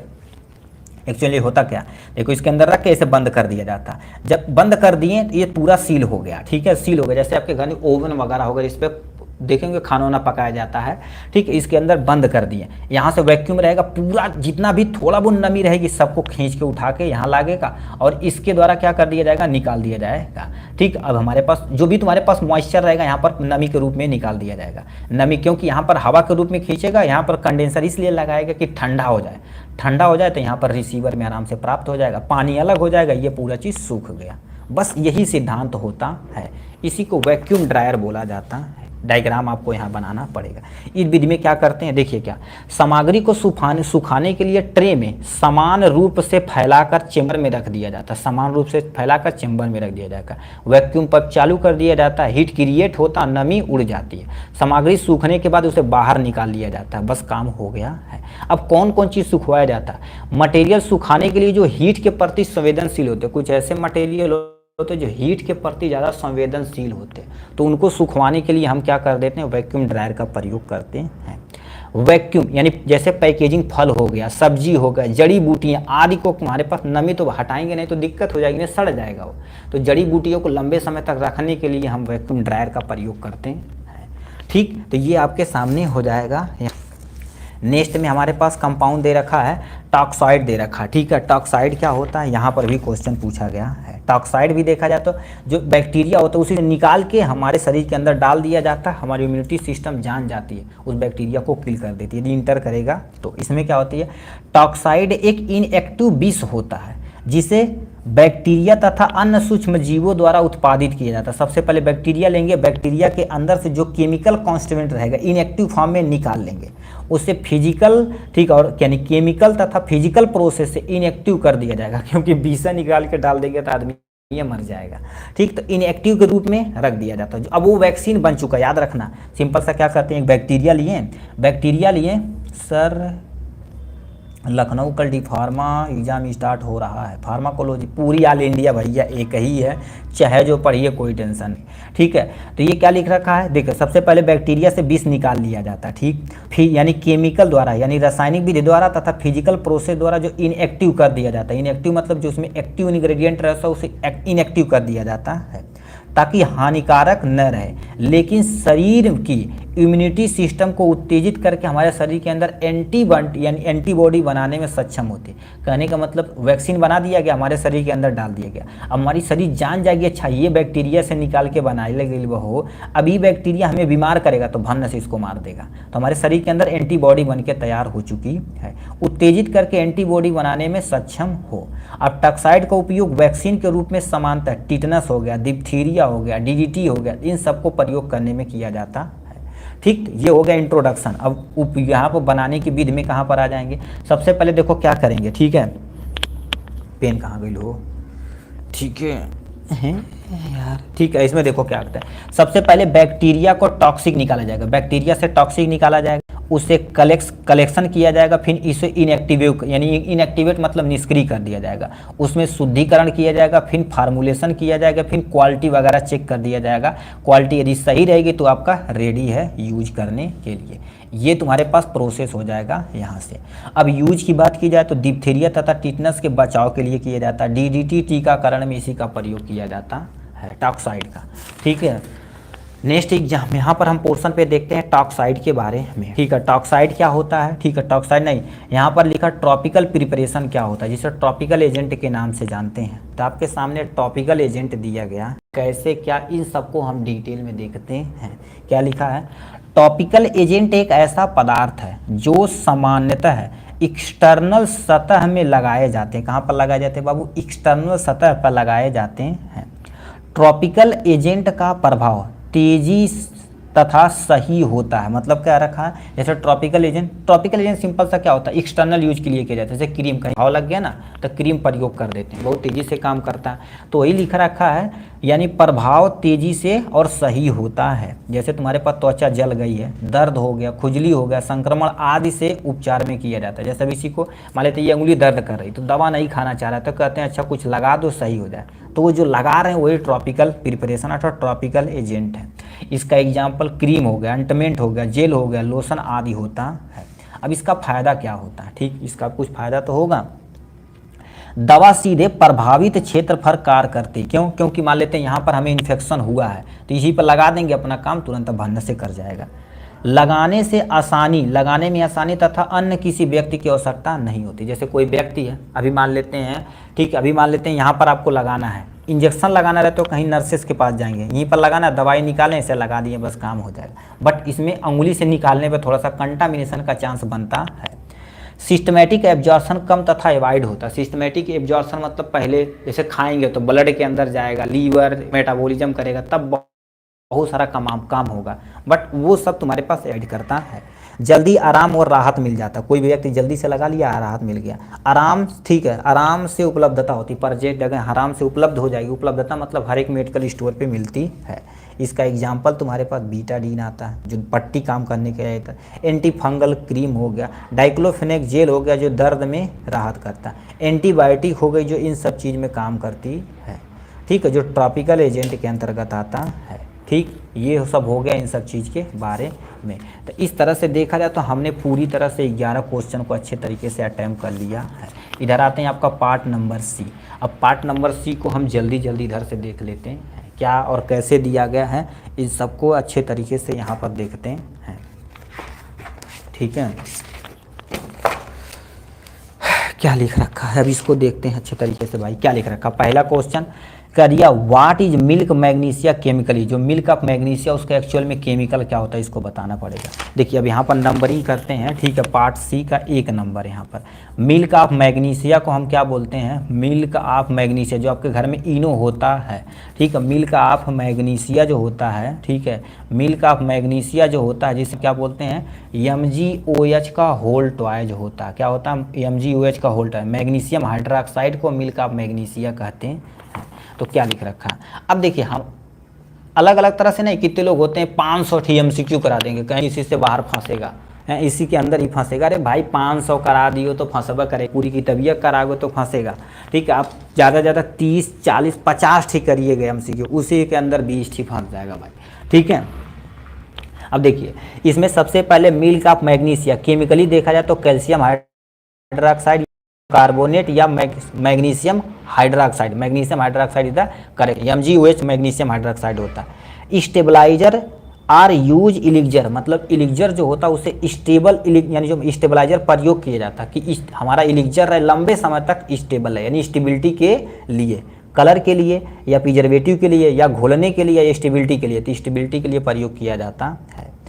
fourth edition of IP, मतलब हमारे यानी जो इंडियन IP मतलब इंडियन फार्माकोपिया, चौथा कब आया हुआ था आपको बता देना चाहते हैं। चौथा देखा जाए तो कब आया गया था, 1996 में आया था, 1996 में। तो 1985, 1900, 1960 या 1990 है जी, 1996, तो 1996 द करेक्ट ऑप्शन हो जाएगा। नेक्स्ट पे आते हैं, फार्मेसी एक्ट कब आया गया था, 4 मार्च 1948 को आया था, आज़ादी के 1 साल बाद, यानी फार्मेसी एक्ट 1948 में आया था। 1947, 1949, 1948, 1950, तो 1948 पे टिक मार देना है। Simple syrup is saturated solution होता है, उसमें क्या ऐड किया जाता है, उसमें सुक्रोज ऐड कर दिया जाता है, तो सुक्रोज पे भाई टिक मार देना है। कैप्सूल इज, ठीक है, capsule is which powder enclose is the made up, अभी बोले हैं कैप्सूल के जो ऊपर की कवरिंग होती है उसे जिलेटिन बोलते हैं, तो जिलेटिन टिक मार देना। ठीक, नेक्स्ट में क्या लिख रखा है ध्यान से सुनिए, लिखा prescription is order written by register medicine practitioner to, मतलब जो प्रिस्क्राइब ड्रग्स लिखते हैं डॉक्टर, उसे कौन देता है, रजिस्टर फार्मासिस्ट देते हैं, तो फार्मासिस्ट पे आप टिक मार देना है। ठीक, पेशेंट नहीं देते हैं, कंपाउंडर नहीं देते हैं, नर्सेस नहीं देती हैं, आपको फार्मासिस्ट वो दवाई प्रोवाइड कराएगा। इनिमा आर एडमिनिस्ट्रेशन, इनिमा क्या होता है, किसी पर्सन को कॉन्स्टिट्यूशन हो गया है, ठीक है, कॉन्स्टिट्यूशन मतलब कब्ज बन गया, तो उनको लैट्रिन उतरी नहीं रही, तो इनिमा रेक्टल के थ्रू, मतलब पीछे के थ्रू उनके शरीर के अंदर डाला जाता है, जिससे जो भी कब्ज होती है वो खत्म हो जाती है, तो रेक्टल डाला जाता है, क्या होगा, रेक्टल डाला जाता है। इलिक्जर आर, इलिक्जर देखा जाए तो 2 चीज़ होती है, देखिए इलिक्जर में देखा जाए तो तुम्हारे पास है, ठीक है, यानी वाटर और प्लस में एल्कोहल होती है, क्या होती है, वाटर प्लस में एल्कोहल होती है। वाटर के लिए हम क्या प्रयोग करते हैं, हाइड्रो, और एल्कोहल के लिए क्या कर देते हैं, एल्कोहलिक का प्रयोग करते हैं, हाइड्रो एल्कोहलिक बोला जाता है। तो क्या लिख रखा, हाइड्रो एल्कोहलिक, मतलब पहला option is the correct option हो जाएगा। अब 10वां number fill in the blank, इसमें 1 नंबर का भी हो सकता है, डिफिनेशन वगैरह। अब क्या लिख रखा है, MDI का तुमसे क्वेश्चन हमसे पूछा हुआ है, ठीक है। अब यहाँ से अब देखिए कह दिया MDI का फुल नेम आपको बताना पड़ेगा, ठीक है। अब देखिए नंबर डालते हैं 10 नंबर, लिखा है MDI का फुल नेम, यम से तुम्हारे पास क्या हो जाएगा, मीटर्ड हो जाएगा, और डी से तुम्हारे पास क्या हो जाएगा, डोज हो जाएगा, और आई से तुम्हारे पास क्या हो जाएगा, इनहेलर हो जाएगा, मीटेड डोज इनहेलर हो जाएगा। 11 नंबर क्वेश्चन हमसे क्या पूछा है, कह दिया USP का फुल नेम आपको बताना पड़ेगा, यानी USP, यू से तुम्हारे पास क्या हो जाएगा, यूनाइटेड, यस से स्टेट, ठीक है, और आई से पी से तुम्हारे पास क्या हो जाएगा, फार्माकोपिया